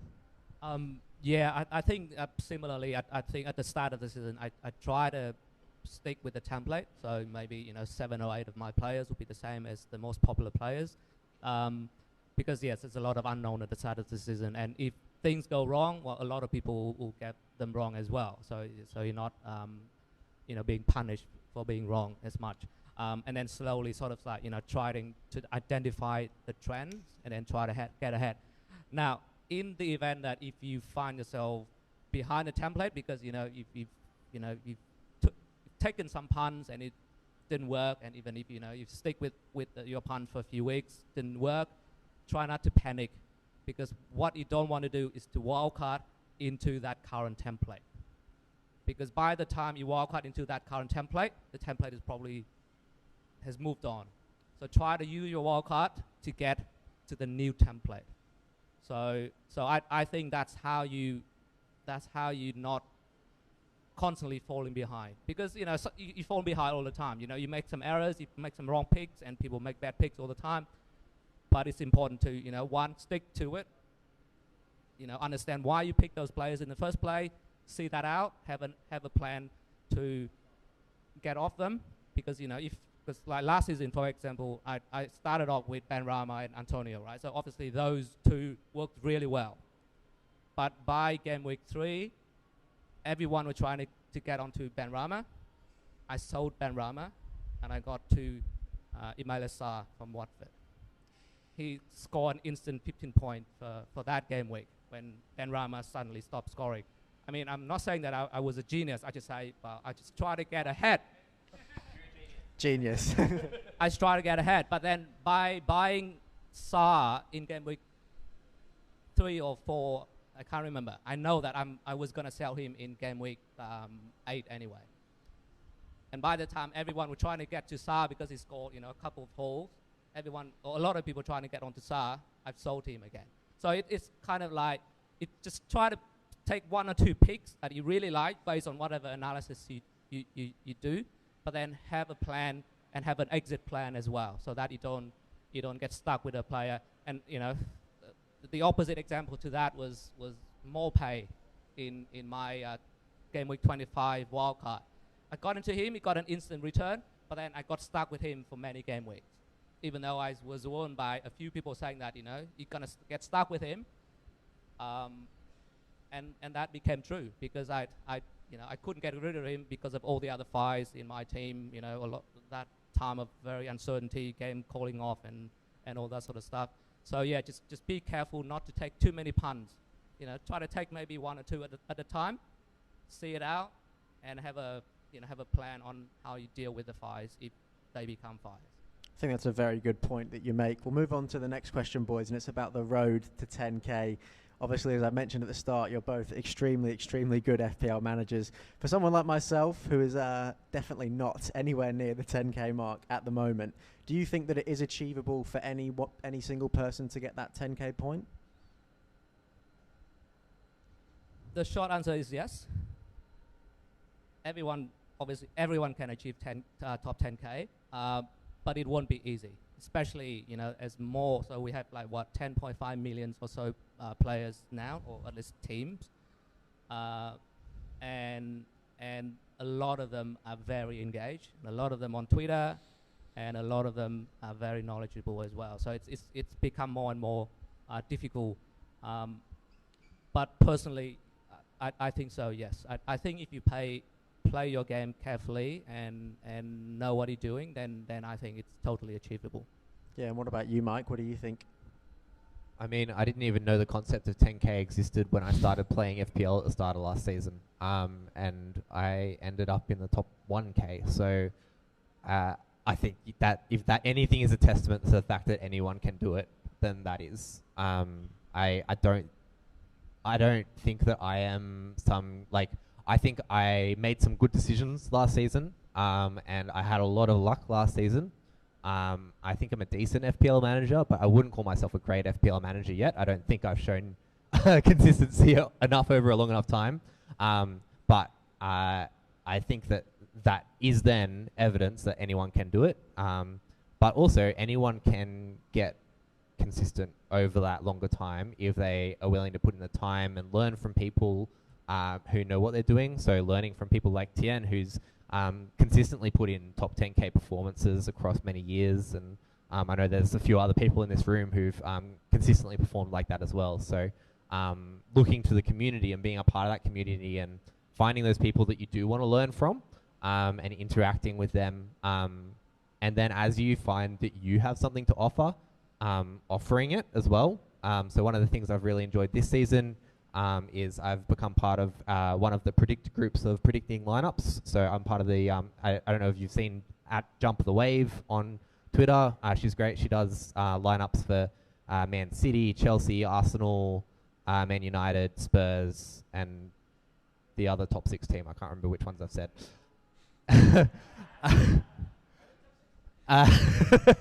And so finding a way, so that's the way I've found this season that I can contribute, because I spend a lot of time on Spurs forums, and so I have a pretty decent idea of who I think is going to start for Spurs each week. And so by contributing to those behind my predictions, I'm trying to give back to the community a little bit. So I think, if you want to get into the top 10k, not just learning from people, but also looking for opportunities you can give back, because I think that will increase your investment and increase the number of people that you're engaging with as well. Yeah, absolutely. And we'll go one final question. How is the World Cup going to affect your race to the top 10k this season? Tien, you can take it.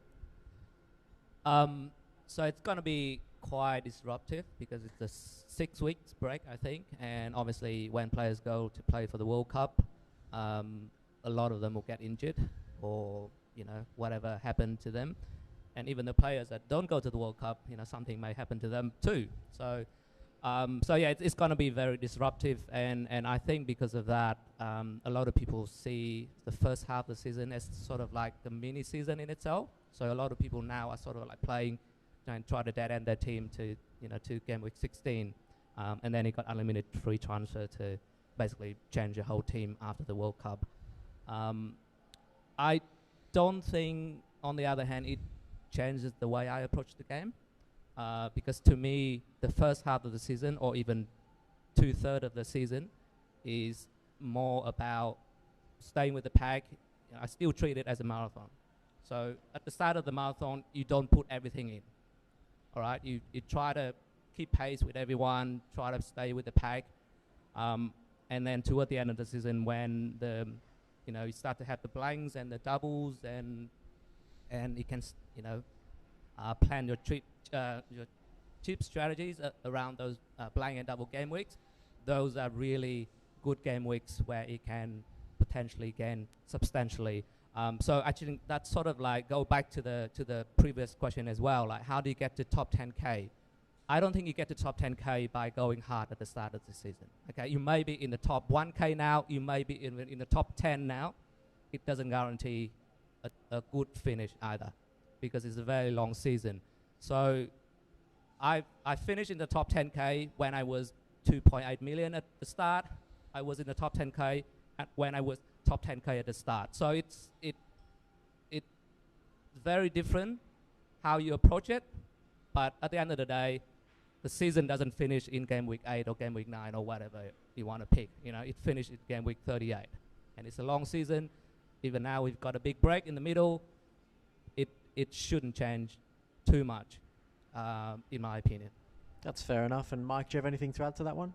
Yeah, I think for me, one of the real benefits of the World Cup is it gives us a chance to maybe take a little bit of a mental break, because it is a long time that you will be stuck on whatever rank you're at when that World Cup starts.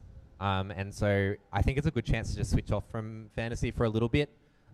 Maybe, pick a couple of teams in the World Cup that you want to cheer for. I mean, I'm sure there will be World Cup fantasy you could jump in on if you wanted to. Certainly will be. But I think it's a good chance to switch off of FPL, because otherwise you might end up obsessing over your rank, and it might lead to you making some rash moves going into the back half of the season. And I think, like has been mentioned earlier, there's going to be a lot of unknowns, I think, just like there was at the start of the season. At the start of the back of the season, I think there'll be a lot of unknowns again. So I think it's a good chance to, maybe stop thinking about it for most of the time, come back in maybe a week, 3 days before we come back, and reassess where things are up to, see what injuries have happened, and make some decisions when you're feeling fresh, because FPL is great and it's really fun to be involved with, but if you obsess over it, it can really be hurtful and damaging to your mental health as well.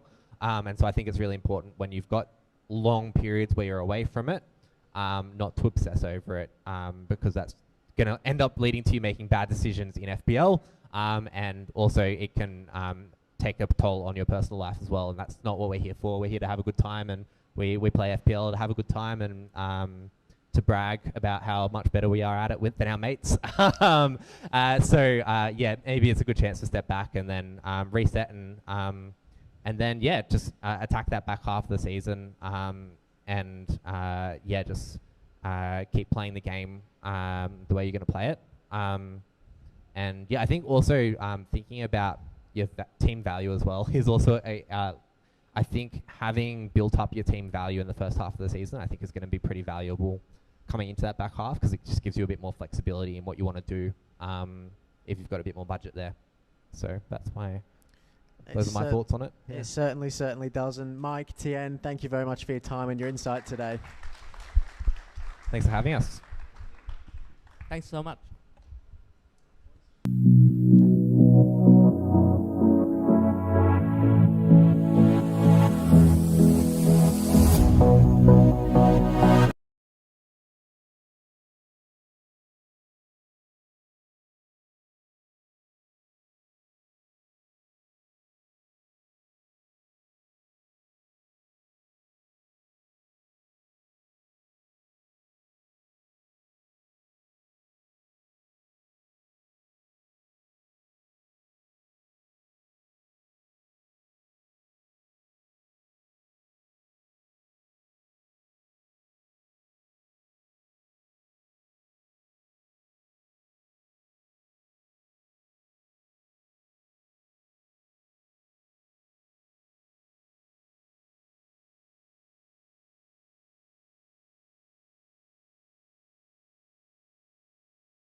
Free transfer back in the first season.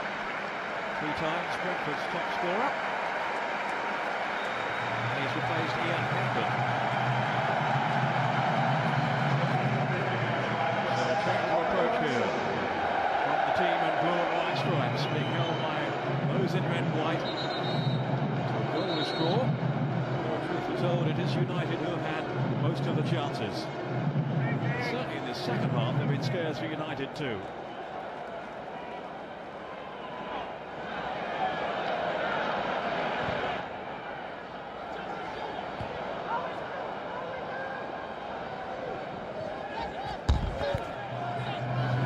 Taking the throw. No question of an injury for Hendon. It is just a tactical change for Wednesday to bring on Owusu. There's Kuchi and then Knight. Presumably will just be playing off them now. Good ball in towards Westwood. That was one shot there. Kuchi off the post! Put in from Owusu! Oh, what an entrance! 72 minutes. LLoyd Owusu, who's only just come on the field, has given Sheffield Wednesday the advantage in the Steel City derby, which has finally swung their way.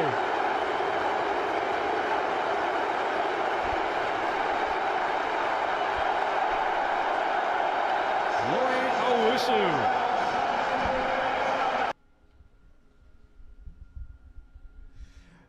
The very special guest today, if you haven't got it from the video there, is Brentford cult hero and Hall of Famer LLoyd. Raise the roof, one touch, Owusu.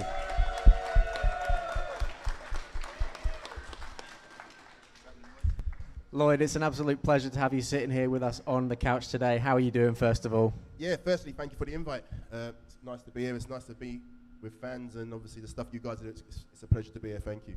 No worries. We've got a couple of questions each for you today. We'll start with you, Charlie, so take it away.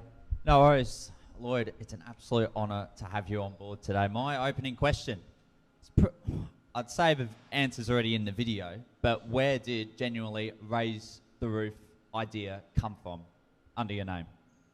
Actually came way before that, to be fair. Actually, back in 1998, when I first turned professional, I was playing for Brentford, and we were playing Darlington at home.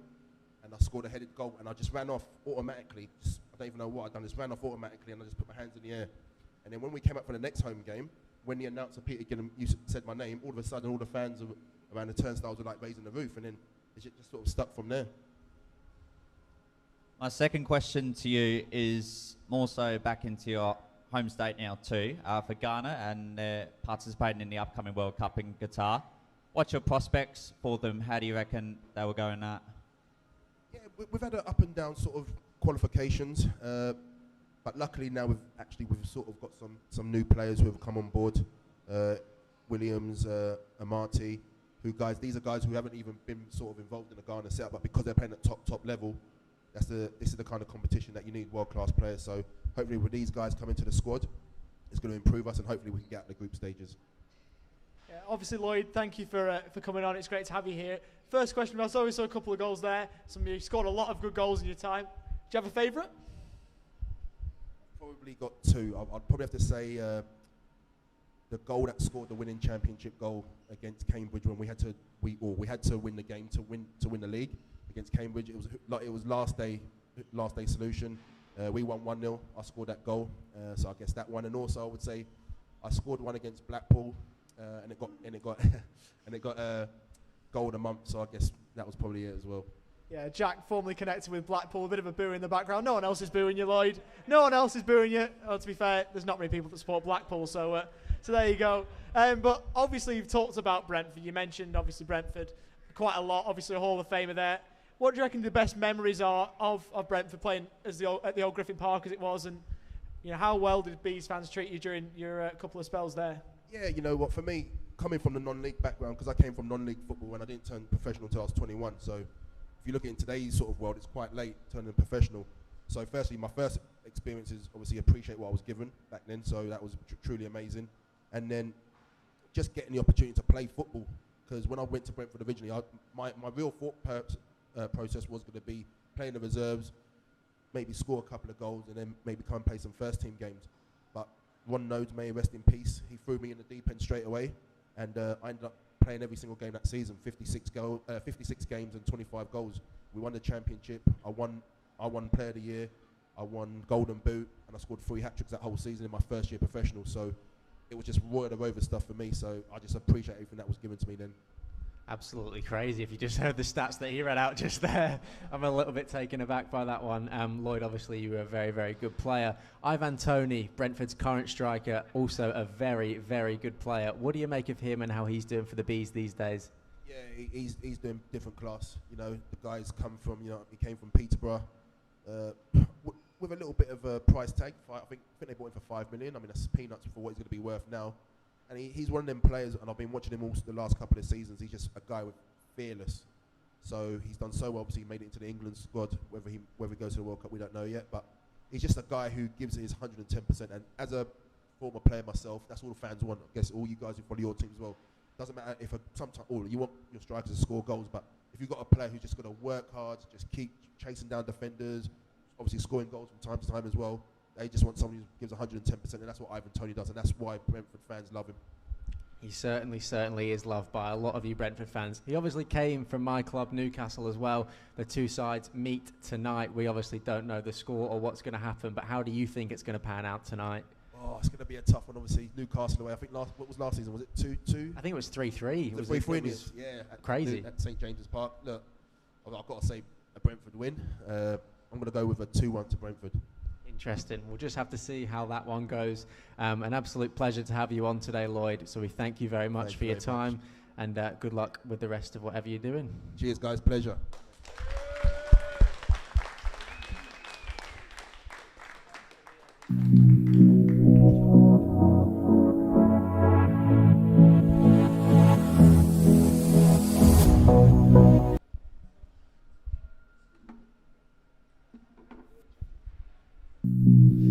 After that awesome interview with Lloyd Owusu, there's only one thing to discuss now with the rest of the panel members for today, Ollie and Charlie. Boys, we'll start going through, who we have transferred into our FPL teams for this week. So, Ollie, we'll go to you first. What have been your transfers for this week?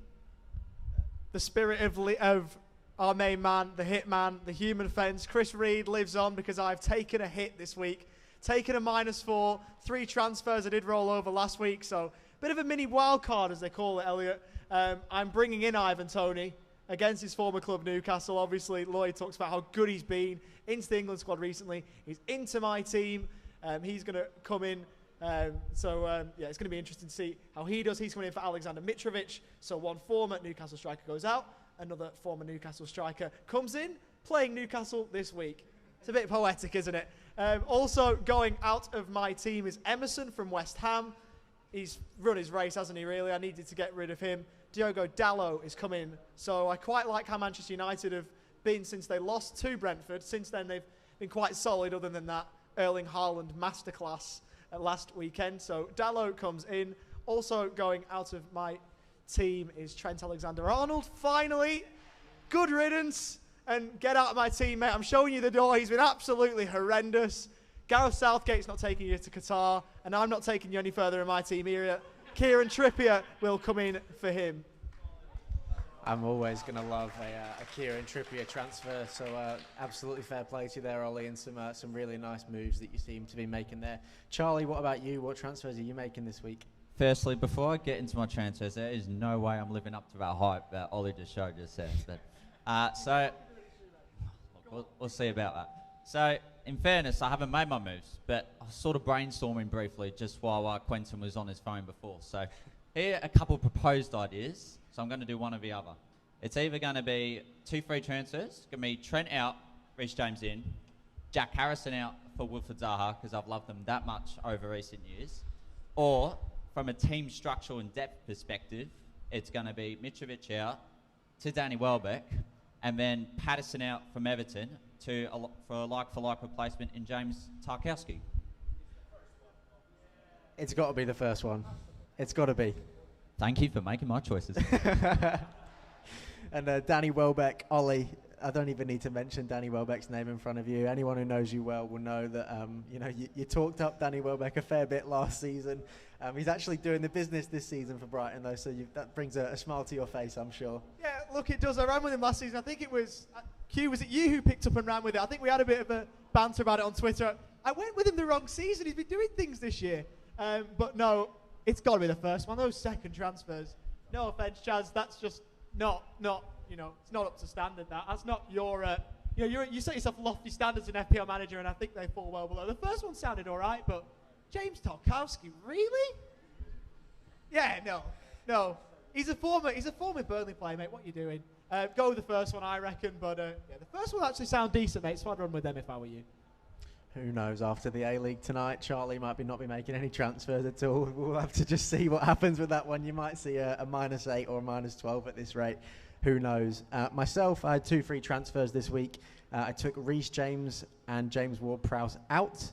I had Wesley Fofana as my Chelsea cover, and we all know what happened with that one. I made the transfer as soon as the Leicester game was over because I had just the right amount of money. So I have been burnt with that one just a little bit, but I would rather own Maddison than James for the next couple of weeks. So I'm trying to take that as my silver lining. And I also brought in Mitchell from Crystal Palace. I think he's going to do well in the next couple of weeks. Crystal Palace have got some awesome fixtures. A lot of people going with Zaha. I myself am going with Mitchell. He's another sort of FPL cult hero, I think. He's done well for the past 2 seasons. So fingers crossed he can do the goods for me in place of Reece James. Not the biggest shoes to fill in the world, is it, for Mitchell to outscore Reece James? But we'll just have to see how that one... Yeah. Definitely. It's going to be a double digit. He's going to get another goal and an assist like he did. Watching that Champions League game, I was like, not too sure about this one. If there was a reverse button, I would have been hitting it. I can tell you that.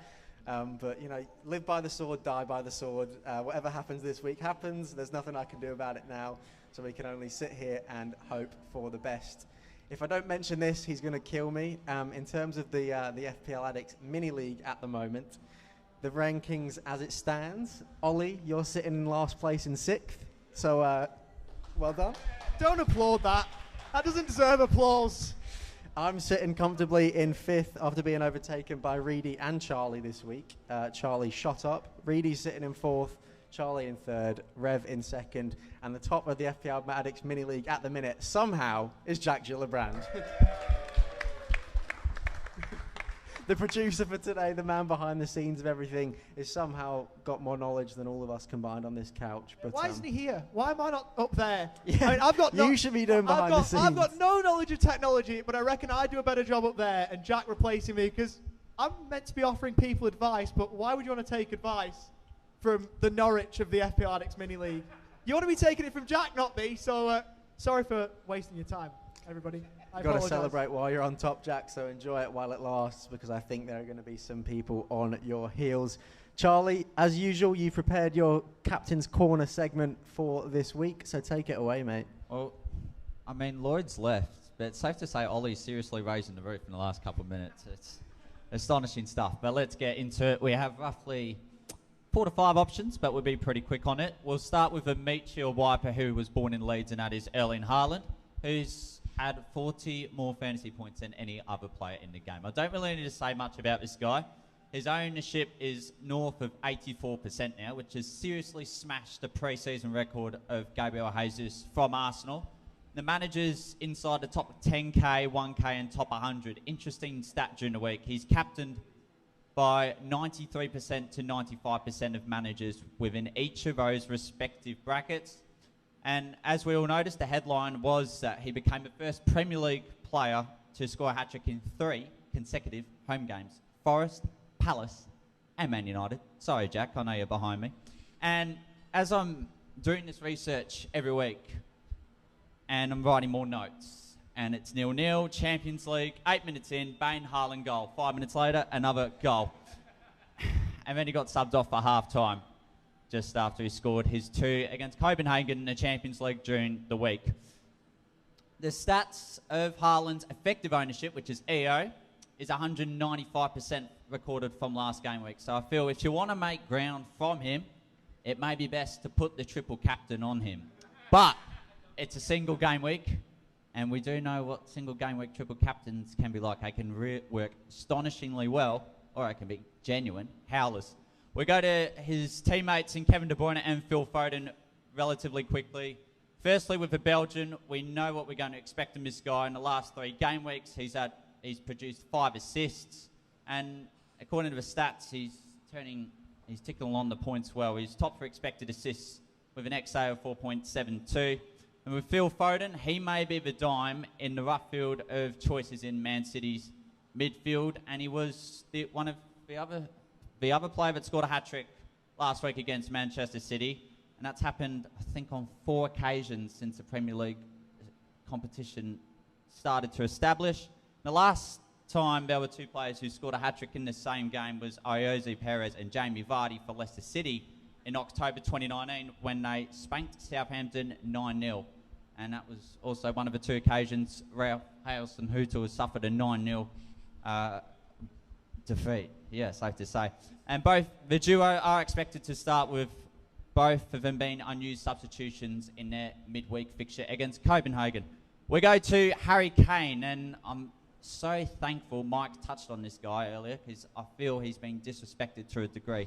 He's only got 20% ownership, and he's returned in the last 7 game weeks, with his last blank coming in game week 1 against Southampton. And Tottenham did score 4 goals on that day, and if it wasn't for Erling Haaland, Kane would be top for expected goal involvement with an XGI of 8.14, be top to expected goals with 6.10, and would be top for goals in general with 7. But as I say, Haaland's in his way. He has 8 goals in his 12 appearances against Brighton, and it's a very interesting stat I researched about during the week. So this is an algebra formula, but I'll just put a formula out there. So the last time Tottenham scored, Kane was a starter, and he blanked, was on the 14th of December 2017. And that was also the same night where Aurier did this. It wasn't even a deliberate goal. He just sort of crossed it, and the ball ended up in the back of the net. And based on that formula, he scored in his last 7 games against them.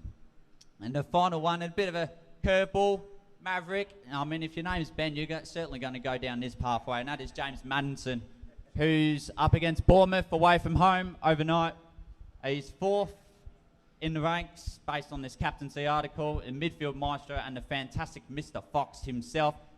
And I must say, this flurry of transfers coming his way was certainly headlined by his Monday night haul with 18 points with a brace, an assist, and maximum bonus points.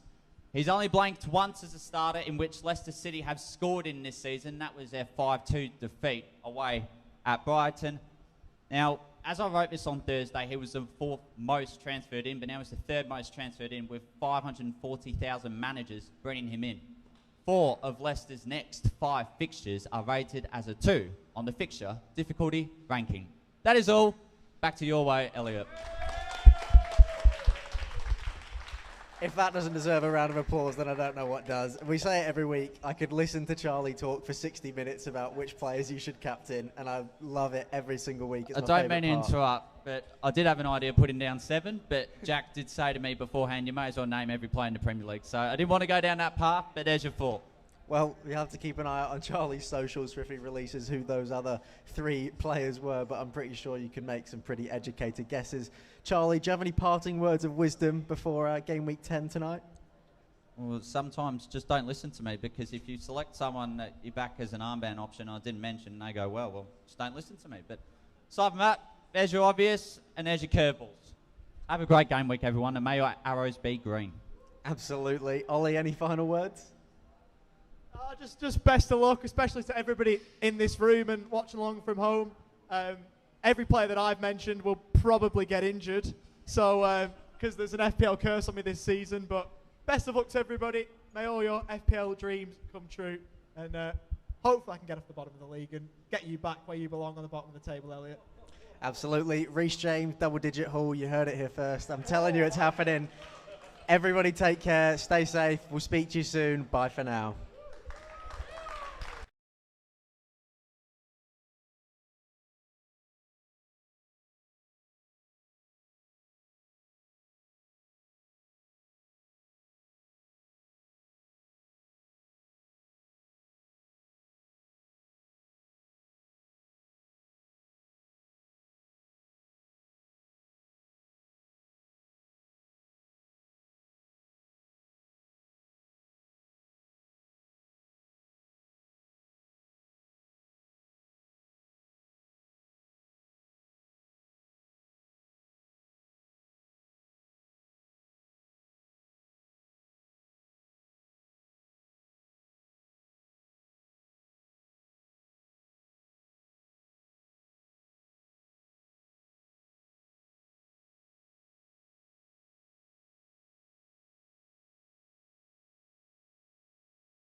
Hello everybody and welcome back to the FPL Social here in Sydney. We've got an FPL Social space that we're going to be running here in attendance. So basically how this is going to work, we're going to open this one up to the floor. We've got myself currently with this mic. Chaz will be taking it at certain points if there's a question on this side. Elliot has got the other mic.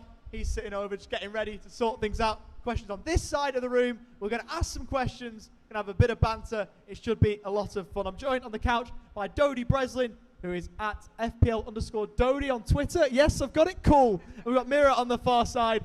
FPL Mez8 is her handle. If you don't follow those both, then I suggest you do so. The handles are there, and you should get that done. I see a couple of people on the phones already. Maybe that's what they are doing, TN and Hugh. Maybe just getting a couple of followers for these two on the couch. So I'm going to open this one to you two first. How are you doing?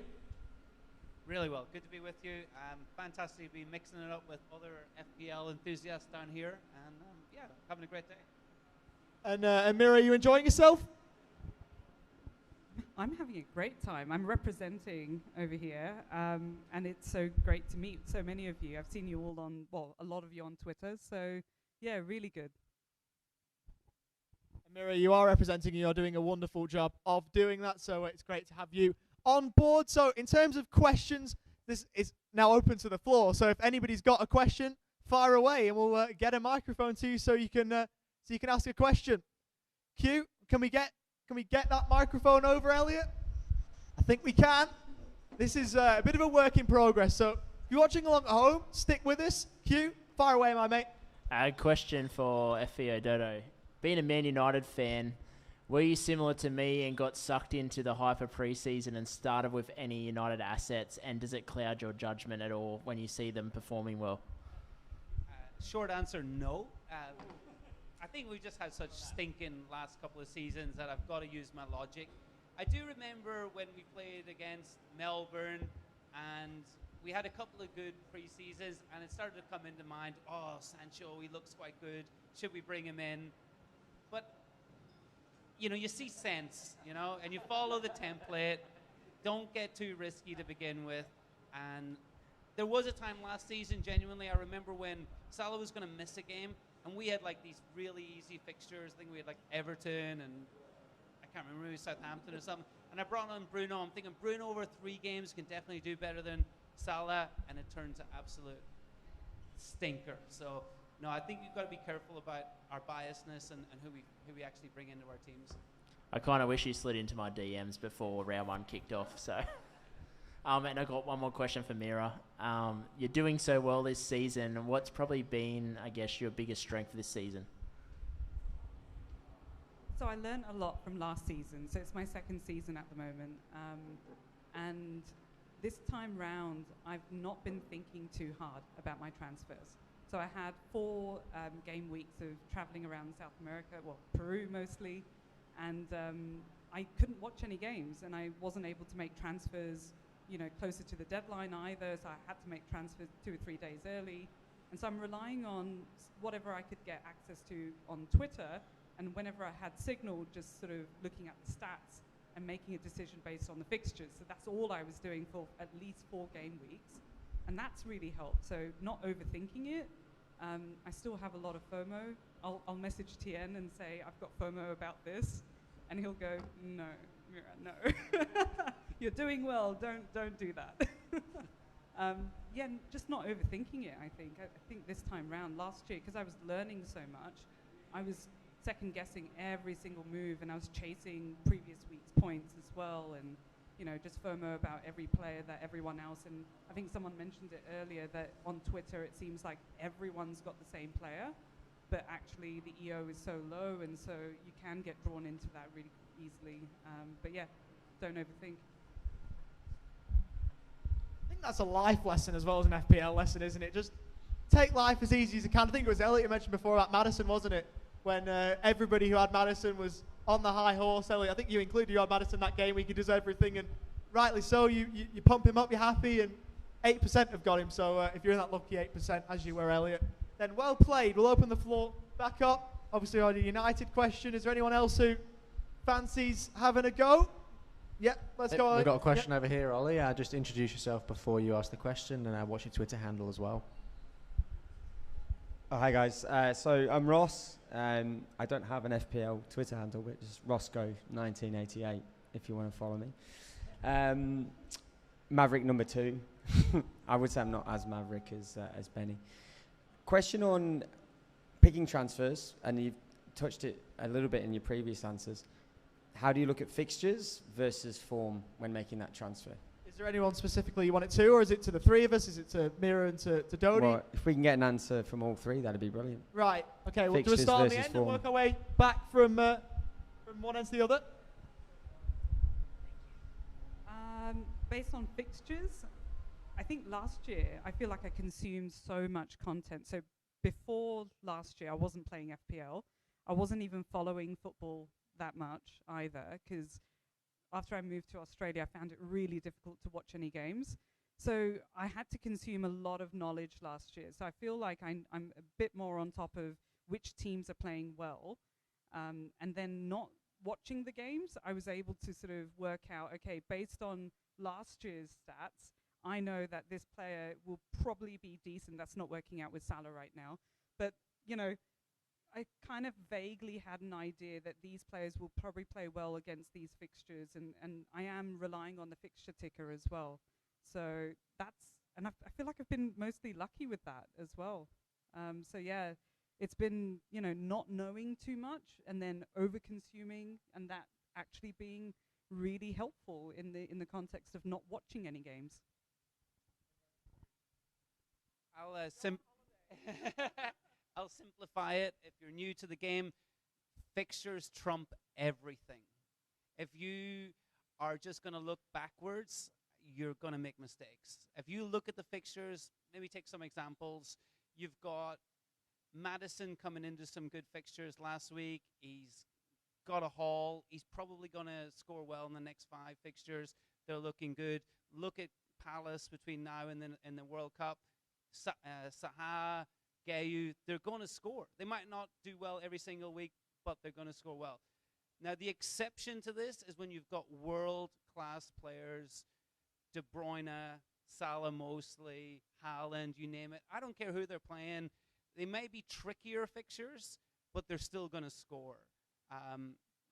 But if you want to get good at this game, you've got to plan ahead. Look at who they're playing in the next 3, 4, or 5 games. And if they're a player that you back and the fixtures are looking good, that's going to make the decision for you. Yeah, I don't really want to be boring and answer it the same way, but fixtures is the main thing that I look at. There's a mixture of form that goes into that as well. So sometimes, you know, if a player's done really well over the last few weeks, you naturally want to get him in. Obviously, that kind of goes against what Planner was saying before about playing to the template. That's when I sometimes maybe will play to the template, and I'll get players in a game week or two too late. But sometimes in previous years when I've been able to get ahead of the template, and the one I go back to is Mark Gahey, so sometimes picking a player you like. I think the one thing about following the Championship, the closest in this room more than others, is I can bring that knowledge in. So sometimes it will be players who've dominated the Championship that have torn Blackburn apart that I'll go, right, I can go with him. And that's been the same with Mark Gahey. It's been a little bit with Ivan Toney over previous years, and there's been a couple that have brought themselves in. But for me, mostly it's fixtures and then some other prior knowledge that sometimes gets me slightly ahead of the power curve. Yeah. Go on. Do you want to take this? Or yeah, let's do it.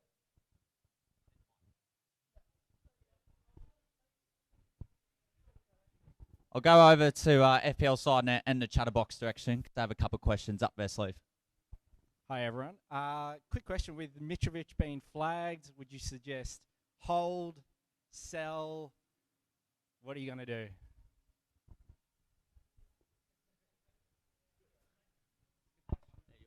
I'm holding.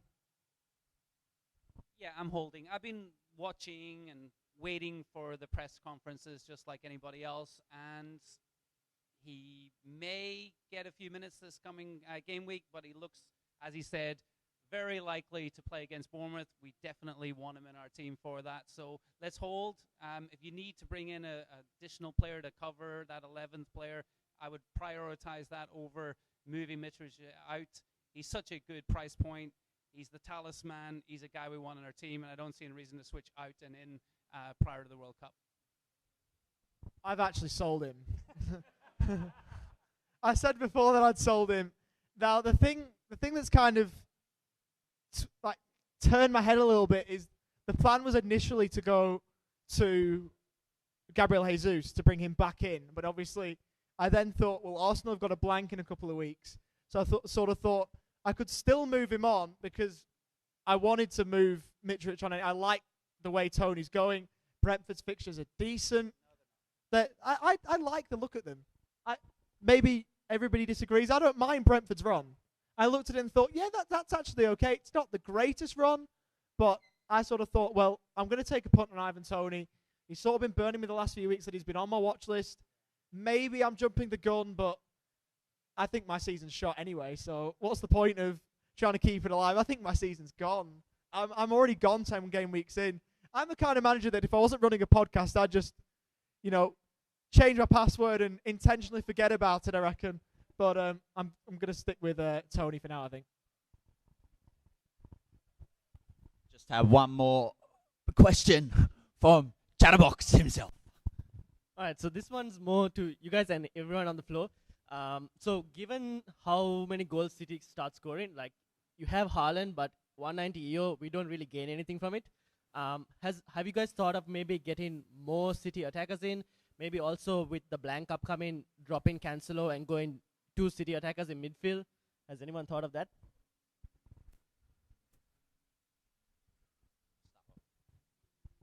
Well, I've thought about Gameweek 12, and Cancelo is most likely going to be the casualty of the 4 that I've got. So I don't want to get rid of Martinelli. We've got value in him. Foden, you definitely want City players post 12. Cancelo, is he a luxury? Like, I think he's great this game week with Southampton. He's playing down the right. How can you get rid of him? But he could be the one to make way, because if you think about it, we're going to have probably Martinelli, we're going to have Foden and Haaland on the bench in 12. I think Cancelo is the most likely, and just got to find somebody that can take his place in 12. I think I'm going to keep Cancelo, actually. So I've got KDB in midfield, and I was on the cusp of getting rid of KDB and bringing in Foden and maybe bringing in Kane and sort of, changing it up like that and spreading the funds a little bit. But I feel like KDB is a good shout to have. I do like the look of Cancelo still, just to have him there. When I think about the defenders, there's not many that I feel, they're consistent and playing well and can get that huge haul as well. So I feel like I should hold on to Cancelo, maybe get rid of KDB and spread that money. But I do like the idea of having 2 City mids and a forward, though.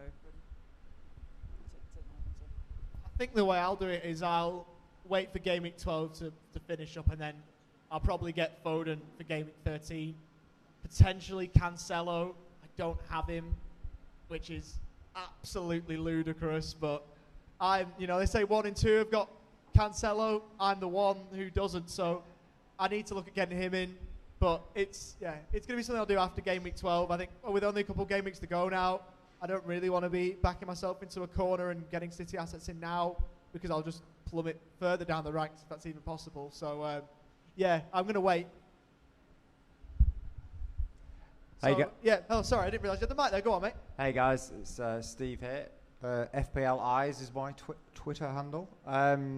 Just a quick question. I haven't done my team yet, and I'm thinking about just picking everyone's brains in the room. So I just want to do a bit of a show of hands. Can I just ask, who's got Salah in here? Okay, so it's not very good for the camera, but it's probably about 15%. Just a few more. Who's got Maddison? Yeah, so pretty much 95%. And then who's got Bowen? Okay, so Bowen's the differential by the looks of it. And then the final one, because I know Tien's got this guy from FPL Planner. Who's got Philip Billing from Bournemouth? No, he doesn't have him, no. I've got him in my team, so when he scores tonight, winner. Can I just say, Philip Billing was the answer to who is the new Harry Winks. If you remember last year, I went through my transfers. We did our game week preview pod, and I said that I brought Harry Winks in, if you remember. I'm sure there's someone, I know Elliot and Jack all do, because they were there last year, and I got ridiculed. So Philip Billing, you've got yourself a few new fans here in this room. He's not an FPL player, is he? I think he scored last time he played us. So we'll just bring up all the players that hate Rovers. But that's all right. Philip Billing is the new Harry Winks. There we go. Have we got any more questions to have a look at? Across the room, floor is open. It's like an auction, going once, going twice. Maverick on the bell. Can we go one more, Jack? Do we have time? One more? Yeah. Who's been the biggest troll over the last 2 seasons for you all? Troll in terms of what, a player? Just somebody that you've put in and has consistently done you over. Oh. Like, you know, like a virus in your team. Oh, there's probably FPL virus. There's probably that's a good handle if you've not got it already. Somebody's got that right. If anyone wants to trademark that, Roscoe, do you want it? There must be a few. Dennis was one. I think I captained him. When he got that red card. Ryan Fraser was one that never really used to do anything for me when he was at Bournemouth. But they've done all right. Then both of them have done all right in spits and spats. I'm talking someone that you're putting in like that has just consistently done you over, like a trap. If I go to this season, it's Trent, because the reason why Trent's been amazing last couple of years, but this year, game week 1, I have him. 2, 3, I get rid of him after game week 3. Game week 4, he plays Bournemouth. We all know what happened there. He's out of my team. Game week 5, he comes back in, and only now do I get rid of him. So this season, it's Mr. Alexander-Arnold. I have a question. Why would you transfer Trent out when he had Bournemouth at home? Hindsight's nice, isn't it, Elliot? Look, he's been awful all season as this man, right down the middle. The 1 week he's above me, he absolutely grills me. He grills me every week. He was worried about Billings. Just on the record, we've said off air that whoever gets more points, me or Elliot, will shout, I think, the other one to dinner somewhere. So Elliot's confident now because the first time he's above me in the league, and he thinks that he's going to get a 3-course meal out of me. No chance. But look, it's not been great for me. I think Trent's my FPL virus, to return to your question. Mine isn't a good example, to be honest, because it's been such hit and miss. I like to think that I use logic and not so much emotion. But there's one player that I just absolutely love, and that's James. And he has hit some seriously high notes, but some ridiculously bad notes. And I've stuck with him through thick and thin. And sometimes it's like absolutely shocking. So I have to say James. I think Dennis for me. I know he had some good runs as well, but Dennis was just. I captained him on that red card. Mateta comes to mind as well. He had a couple of good. Yeah, and then I brought him in, and then he got rotated out. And Edouard, yeah. So I gave up on the Palace forwards. Dean is one as well. Yeah.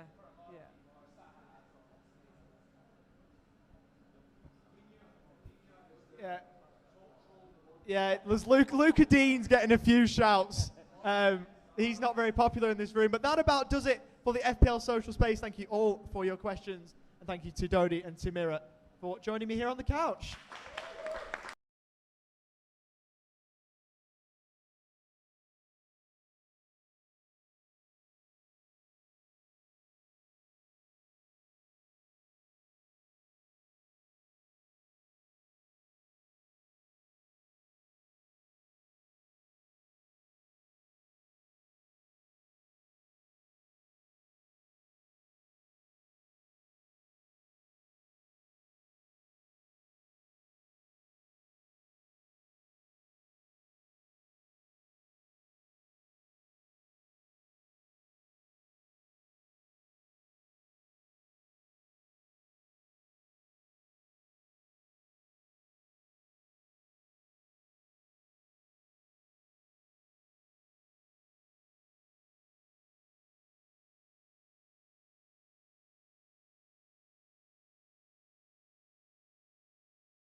I don't know.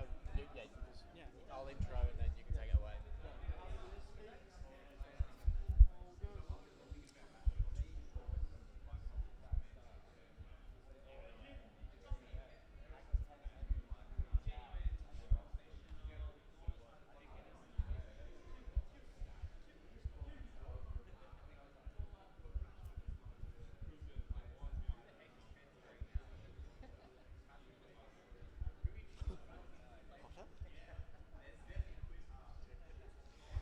We are back at the FPL Social 2022 here in Sydney for one of our final parts of the day today. We have FPL SideNet joining us on the couch. He was obviously at our very first FPL Social in Melbourne.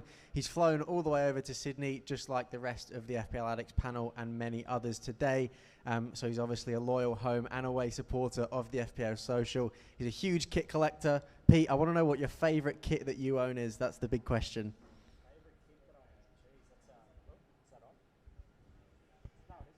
Okay, now we're on. Favorite kit. Anyone here watching Welcome to Wrexham at the moment on Disney? Yes. Yeah, so I picked up the Always Sunny in Philadelphia away kit. I quite like that one. It's got a nice little ribbon number on the collar, but I do have the 1992 Socceroos Spew kit in the collection. So for anyone out there that know what that kit looks like, it's awful, but it's beautiful at the same time. It really is, and if you want to be seeing, Pete going out on his daily runs in all different types of football kits, you've got to follow his socials. What's your handle on Twitter, Pete? Yeah, just at FPL SideNet on Insta and Twitter. Perfect, and you've got your kit quiz today, so I'll just do. hand over to you and you can take it away. Sure thing. So, I was asked to do a quick little kit trivia for everyone. So it's multiple choice. There's only 10 questions, but should be something there for everyone. Take it away, Pete. All right. Question number 1.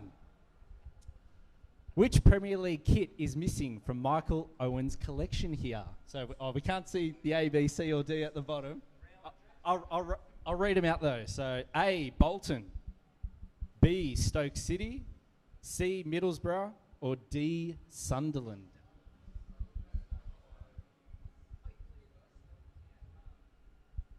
I think the general consensus from everyone is Stoke. We'll find out. Stoke there, so we could just see the answer there at the bottom. I believe Stoke was the correct answer in the end. There we go. It certainly was. Heading on to question 2 then, Pete. Question number 2. Okay, what is unique about Brentford's home kit this season? Is it A, they used the wrong red? B, Brentford's was actually spelt wrong in the badge? C, Hollywood Bets doesn't even exist? Or D, it's the same as last season's kit? Where's Lloyd Raise the Roof Owusu Yeah, when where's you need Lloyd? him? I did this one for Lloyd and he's Where's gone. Lloyd? Everyone's saying D. Jack, what's the correct answer? Correct answer is D. It is the same as last season. You don't see that anymore, clubs using the same kit. But they did that to save some money for their fans. So question number 3. Okay, which one out of the 4 kits shown here is not sponsored by a gambling company? Is it A, Fulham, B, Leeds United, C, Leicester City, and D, Newcastle United? No cheating.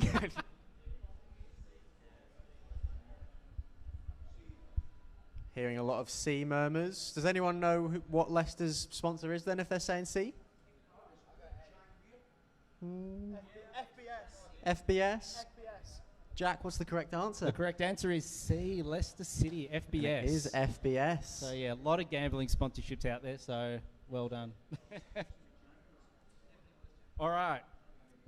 What gaming console is featured on the front of this Arsenal kit? Is it A, Sega, B, Dreamcast, C, Nintendo, or D, who's old enough to have an Atari here? What are we going with? Sega. Who says Sega? Who says Sega? Yeah? Anyone for the Dreamcast? Oh, there's a few Dreamcasts over here. The correct answer is Sega. So, fun fact about this Arsenal couldn't wear this kit when they played European games in Italy because Sega is actually translated to wanker in Italy. So they had to wear the Dreamcast The best kit. piece of trivia that you'll hear today. They had to wear the Dreamcast kit when playing in Europe. So, question number 5. The future GOAT himself, a baby-faced Mason Mount, had a loan spell at which Dutch Eredivisie club? Is it A, Heerenveen, B, Groningen, C, Vitesse, or D, RKC Waalwijk? I'm hearing every single letter here. It sounds like a Dutch alphabet. Should we get a raise of hands for A? Raise of hands for B? Yeah, Groningen. Raise of hands for C? Raise of hands for D? Okay, the correct answer is C, Vitesse. Chelsea's sort of loan club, that feed club that we... It's a feeder club, isn't it? Send everyone to. So, question number 6. The legendary Gabriel Batistuta, Batigol himself, in the legendary Fiorentina kit. But who was the shirt sponsor for that season? Was it A, 7-Up, B, Nintendo, C, Nintendo 64, or D, Sprite? I think it's Nintendo. Oh. I've got a fake Fiorentina. How many, show of hands, who's going with A, 7-Up? And who's going with B, Nintendo? C, Nintendo 64? Any goers? No? Or D, Sprite, the 7-Up of Australia? Okay, the correct answer is B, Nintendo. Yeah. Okay, question number 7. Okay, last season, Napoli wore how many outfield kits across all competitions? A10, B11, C12, or D13? Armani really went to town making kits, so... Should we have a raise of hands for Who's A? going with A? 10 kits. 10 is a lot. Yeah, 11 is a lot too. Anyone going for 12? Do I hear 12? And 13? One person go for 13. The correct answer is 13. Hey. So they had a home, away, third and fourth kit in the league and in Europe. They had 4 Diego Maradona tribute kits, and they had a Halloween kit as well. So, yeah, way to gouge the fans. Okay, which 90s kit is this guy wearing here? Is it A, Forest, B, Coventry, C, Watford, or D, Derby? Do I have anyone for A, Forest? B, Coventry, I want to see show of hands. Watford, yeah, a few Watfords there. And D, Derby. Terence Trent, no? The correct answer is A, it's Forest. You can see there's a bit of Forest there. That is a shocking kit. I might have to add it to the collection one day. Question number 9. So this kit belongs to which football club? Is it A, Hull, B, Kaiser Chiefs, C, IEK Athens, or D, BSC Young Boys over in Switzerland? A, Hull. Anyone for Hull? Got a few for Hull. B, Kaiser Chiefs. Any Bs? Bs. C, Athens. No. D, Young Boys. Oh, there we go. Okay, correct answer is the Kaiser Chiefs. So the former team of Lucas Radebe. Question number 10, the last one we got here. So, which one of these 4 kits shown is not sponsored by a computer tech company? Is it A, Lyon, B, Spurs, C, Seattle Sounders, or D, Chelsea, with me wearing that beautiful pinstripe kit from 1992? Who's the best player up there, by the way, as well? Is a good question. I can tell you who the worst is. Who doesn't love clean jerseys? So, anyone for A, Lyon, Juninho in that beautiful kit? Any B, anyone for Spurs? C, Seattle Sounders. The question was, which one out of the 4 kits shown here is not sponsored by a computer tech company? I think that's Xbox. Does that count? Yes, it does. Oh, I think maybe Leon then. Anyone for C? And anyone for me in the D? There we go. Okay, the correct answer is, for the last one, it is A, Leon, Novotel. So the rest there, HP, Xbox, and Commodore. One for the old people out there. Commodore used to make computer tech, so. That That's wraps it. up our football. That's a quiz. shame. I was really enjoying myself there. It really was. I think everyone else was as well. Everyone was getting involved there. So thank you so much for all the No problem questions at there, all. Pete, and putting your time in. Thanks for putting on a great show.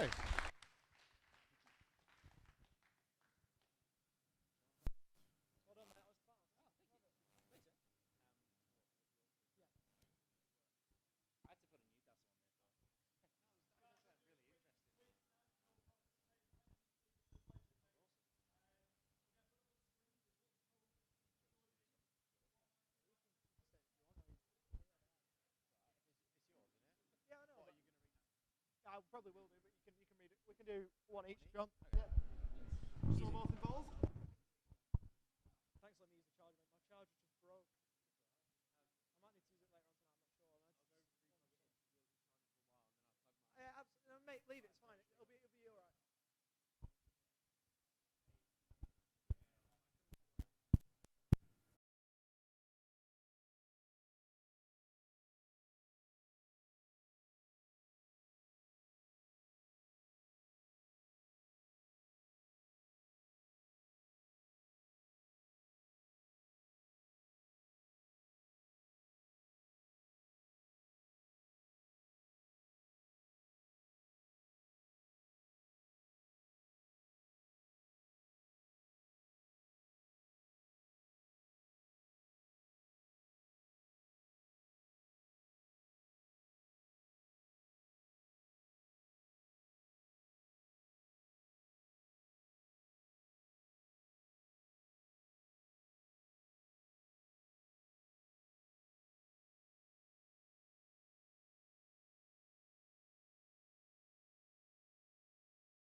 Hello, everyone, and welcome back to the final event of the 2022 FPL Social here in Sydney.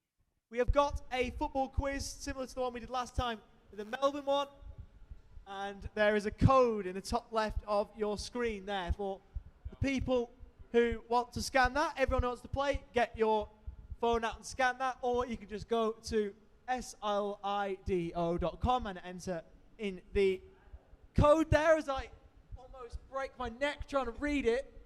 4334714. That is 4344714. We'll go again. 4344714 on slido.com. There's 20 questions. Are any of them about kits? Because I think SideNet will get them all right. I can't remember if I wrote any of them about football kits, but that was a class quiz from SideNet. I wouldn't want to try and step on his toes at all. So, if there's anybody there who wants to have a look.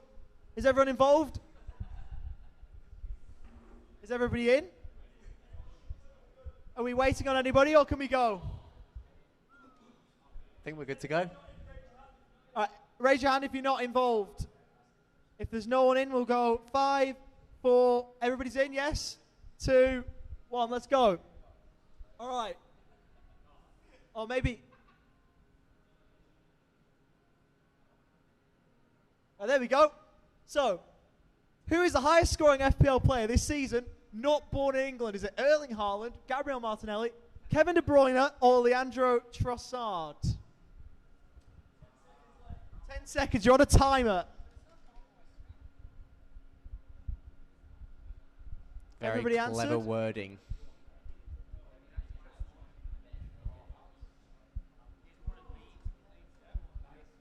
Erling Haaland was born in Leeds. The correct answer is Kevin De Bruyne.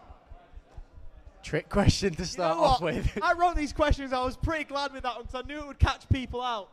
And I'm apparently winning the quiz. Right, okay, that's, yeah. Apparently 2 questions have gone. That was meant to be the first one. Who scored the opening goal of the Premier League season? Was it Mark Guehi in the wrong net, Mark Guehi in the right net, Martin Odegaard, or Gabriel Martinelli? Ollie, you've managed to fit Mark Guehi into one of your quizzes, so I'm sure you're happy about that. Yeah, got him in 2 answers there. But is one of them the right one?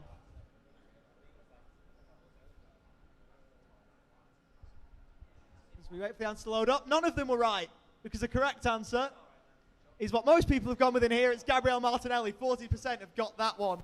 So well done to the 40% that have absolutely nailed that one. And I'm still winning. I'm not playing. Whoever's me, fair enough. It's definitely Chaz. Who's the imposter? It's Charlie, isn't it? Right, third one. How many players are owned by 50% of managers? Is it 1, 2, 3, or 4? This one has changed the last couple of days.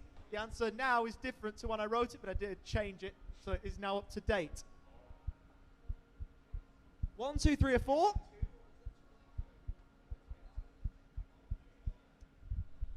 It was 3. And there is someone who has recently changed that. The answer, when it loads up on the screen, is 4. Is it Kieran Trippier? Did he change that? Maybe. There's another question that is involved with this. Whoops. I can't remember if what the question is. But, yes, he did. 2 of those 4 are defenders. Which club links them? Is it Valencia, Man City, Tottenham, or Juventus? It's a double passer, so you first got to work out who the defenders are, and then which club links the 2 of them, because basically those 2 defenders have played for the same club. Which one is it? Maybe I've not worded that very well. Direct all the blame to me because I wrote all these. The correct answer, you've done well by saying Kieran Trippier, because the correct answer is Manchester City. 13%. Kieran Trippier and Joao Cancelo were the 2 defenders that we needed, and both of those have played for Manchester City. Or been on the books at Manchester City. Next question. Trippier was on the books at City, so yeah. Elliot, over to you. Do you want to read this one? LLoyd Owusu scored 76 league goals for Brentford. How many players have scored in the league for the Bees in the 2022-23 season? Is it 6, 7, 8, or 9? This is probably the toughest one on there, or one of them. No hard feelings if you get this one wrong, because this is a toughie. No one's got it either. It's 8. That's how tough it was, because no one's gone with it. I think Tony scores all their goals. That's it, isn't it? That's probably the toughest one on there, so I don't blame you for getting that one wrong. See how the leaderboard looks. Roscoe is on top of it with my imposter next down. Bournemouth have lost 9-0 earlier this season, of course, against Liverpool, including that game. How many games in Premier League history have ended 9-0? So that is one of them. 2, 4, 6, or 8. How many games have ended 9-0? Who would sell Trent before this game as well? As a Yeah. good question, Ollie. No one's mentioned that, I don't think, today. 2, 4, 6, or 8? The answer is 4. Well done. So there was that game. United have been involved in a couple as well, and then Leicester Southampton was the other. Roscoe still on top. How many price rises has Erling Haaland had this season? Is it 5, 6, 7, or 8? This is another one that's changed since I wrote it, so I've had to edit this one. Who's on top of their price rises? This is the real test. And just for those playing along at home, he is the player who's risen the most this season. How many times has he risen, though, is the question. And the answer, most people have got it. 7 times. Started 11.5. 12.2. Now at 12.2. If you can do your math, that's 7. Roscoe still leads. And a nice little follow-up question. Which player has fallen by the most so far this season? 3 of these have fallen by 0.4. 1 of them has fallen by 0.5. Which one is it? Mahrez, Smith Rowe, Nketiah, or Mason Mount? I haven't known any of these so far this season, so I've got something right. Who is it? Who has fallen by 500,000 so far this season? 30% have gone with him. Riyad Mahrez has fallen by 500,000. The Algerian star not having the best starts this season, Elliot. Scored in the Champions League the other night. Took the penalty when Haaland was off the pitch, so maybe one to look at for the future. We're 8 questions down. Elliot, over to you. Which team has conceded the most goals so far this season? Is it Brighton, Bournemouth, Nottingham Forest, or Leicester City? I think I know this one, Ollie. You think? I think so. Hopefully you get it right then. Where are you going? There's 3 seconds. It's not enough to change answers. I would go Leicester. You would be absolutely spot on. You'd be spot on. Who's owned Danny Ward for 9 game weeks and started him for every week? Oh no! Get your hands down! It's a good shout. Why? All right, 3 of the top 5 transferred out players for this game week share the same club. Which one is it? This is another one I've had to change. Arsenal, Tottenham, Liverpool, or Chelsea. Previously, it was 3 of the top 4. Now it's 3 of the top 5 share the same club.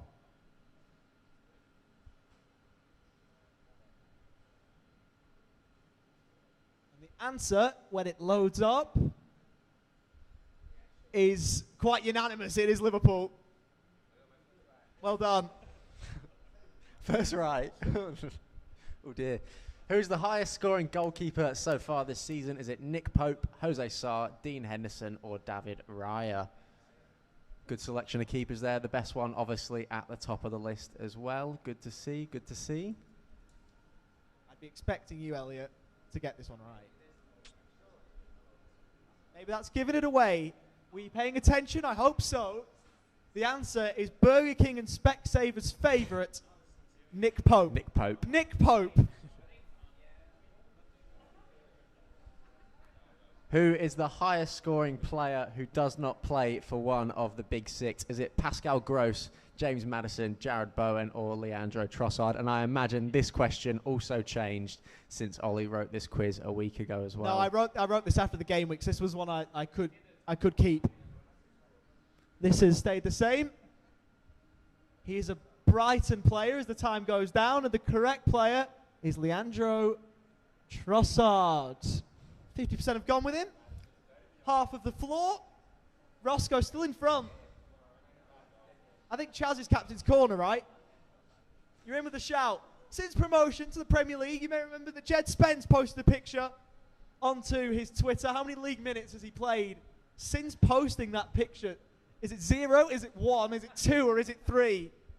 He's not done much this season as Jed Spence. Has he done anything at all? That's for you to decide. When Emerson Royale's starting ahead of you, that's when you know it's just... Maybe he gets his run. 30% of you have got this one right. He's played 1 Premier League minute so far this season. That's when karma hurts. That's his own fault for posting that picture. When the answer actually comes up on the screen, Jack, oh, we know it. It's 1. He's played 1 minute. So he's been awful.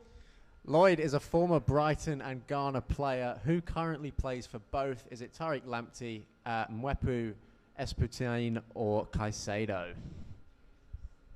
It's a very good question, that. Much like LLoyd Owusu, this player wasn't born in Ghana. Lloyd was born in England. This player was born in England. But which player is it? A couple of years ago, might have been within the England setup as well. Should have been capped. Tariq Lamptey recently changed his nationality to Ghana and has 1 cap for the Ghanaian national team. This is a pretty easy one. Who sits atop the Premier League? Is it Arsenal? Is it Manchester City? Is it Chelsea? Or is it Brighton and Hove Albion? 100% of you should get this. And if you don't, I'll call it a disappointment. 100% of you should get this, please. Nobody get this wrong. It will be temporary. They're not going to stay there. But the answer... Oh, who's gone City? Who's gone City? FPL Leon, respected if it was you. Alan is doing well. After this, Sydney play the victory. Who was the scorer when... Sorry, what was the... What was the score when they last played? Was it 0-0, 1-1? This is the only non-FPL question. This is the only non-FPL question. I think the mics have gone. Mine's gone. We're getting them back. We're just going to try and be a bit loud here.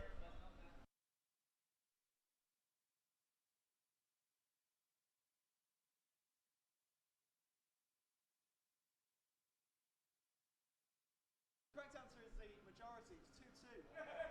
It's a very good game of football too. It's a very, very good game of football. Yeah, same again for those that are going straight after this, hopefully. Are we back, Jack? We are. Ooh. So the correct answer was 2-2. So if we can maybe... Oh, wait, just wait for Jack. We've got time. 2-2. There you go.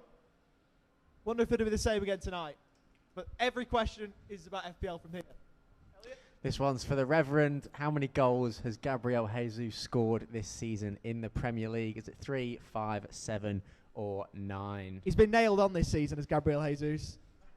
He's been getting on to the end of crosses. Rev would have crucified us if we hadn't talked about this, so... How many goals has he scored, though? That's what you've got to try and find out. He's got the FPL points. How many goals? Oh, have most of you got it right? You have 5. He's scored so far this season in the previous 9 game weeks. How many managers have been sacked so far this season? My advice to you here is be careful. No. Premier League managers, 1, 2, 3 or 4, be careful is my advice here. It's not how many managers have changed posts, how many have been sacked.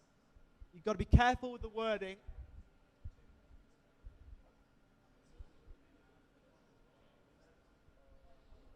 After Bruno Lage was sacked by Wolves, there was 3. Tuchel, Scott Parker and Bruno Lage. Of course, Graham Potter was the other one who changed jobs. How many goals has Saliba scored so far this season? Is it 0, 1, 2 or 3? Saliba. Tequila Saliba has scored maybe some goals, maybe not, depending on how much you've been watching. I think he's definitely hit the back of the net. He has how many times? 2 times. Can I get a 2-time Anthony Joshua? Oh, it's right down to the wire. We might need a tiebreaker between these two. We'll get a tiebreaker if we need one. Which is higher? The amount of points scored by the highest scoring current Newcastle player, I've helped you out, is Kieran Trippier, or the amount scored by the highest former Newcastle player, who is Ivan Toney. Who has got more points? Trippier or Toney? Both of them in my team this week. This, to keep the quiz alive. Got to be Trippier. Which one is it? Trippier. The correct answer is Ivan Toney. And Alan wins. With the final question, Alan, 13 right out of 20. Very, very nice. Alan, if you could come up forward, please. Congratulations. Get your round of applause on a quick little interview to round off the FPL Social. And the talk of the town is our mate Al here, who's got 13 questions right. Where's that come from, mate? And I managed to get Gabriel Martinelli wrong. Very lucky, very lucky. How does it feel to obviously be the champion of the quiz there? Went right down to the wire, right to the final question. You happy to come away with the win? Well, I'm the oldest here, so I should know more about football than everyone else, but I don't know more about FPL than everyone else, so Thanks very much. No Quite worries. lucky. Hope you had a Thank good time. Yeah, I had a great time. Yep, much appreciated. Yep. Now I can get my free cocktails off all the boys all night now. High stakes with this quiz. Thanks a lot, guys. Cheers. No worries. Well done. Very much well done. That is the end of the quiz. And that, Elliot, is the end of what's been a quite wonderful day at the FPL Social. It really, really has. Just want to thank every single one of you who was able to be here today. We obviously, as we've mentioned so many times, we did the one earlier this year in Melbourne, and that obviously went really well. So it's really nice to meet a lot of new people and see a lot of people that we met there. Once again, it's always nice to meet up with our common interests and, you know, share a day together where we can. And obviously the day isn't finished. We're going to go watch some football. Some of us are, and there's still time now. But again, just thank you to everyone for allowing us to put on this event. We've had an awesome day. We were up early, and you've made it worth every single second. So I thank all of you for your time here today.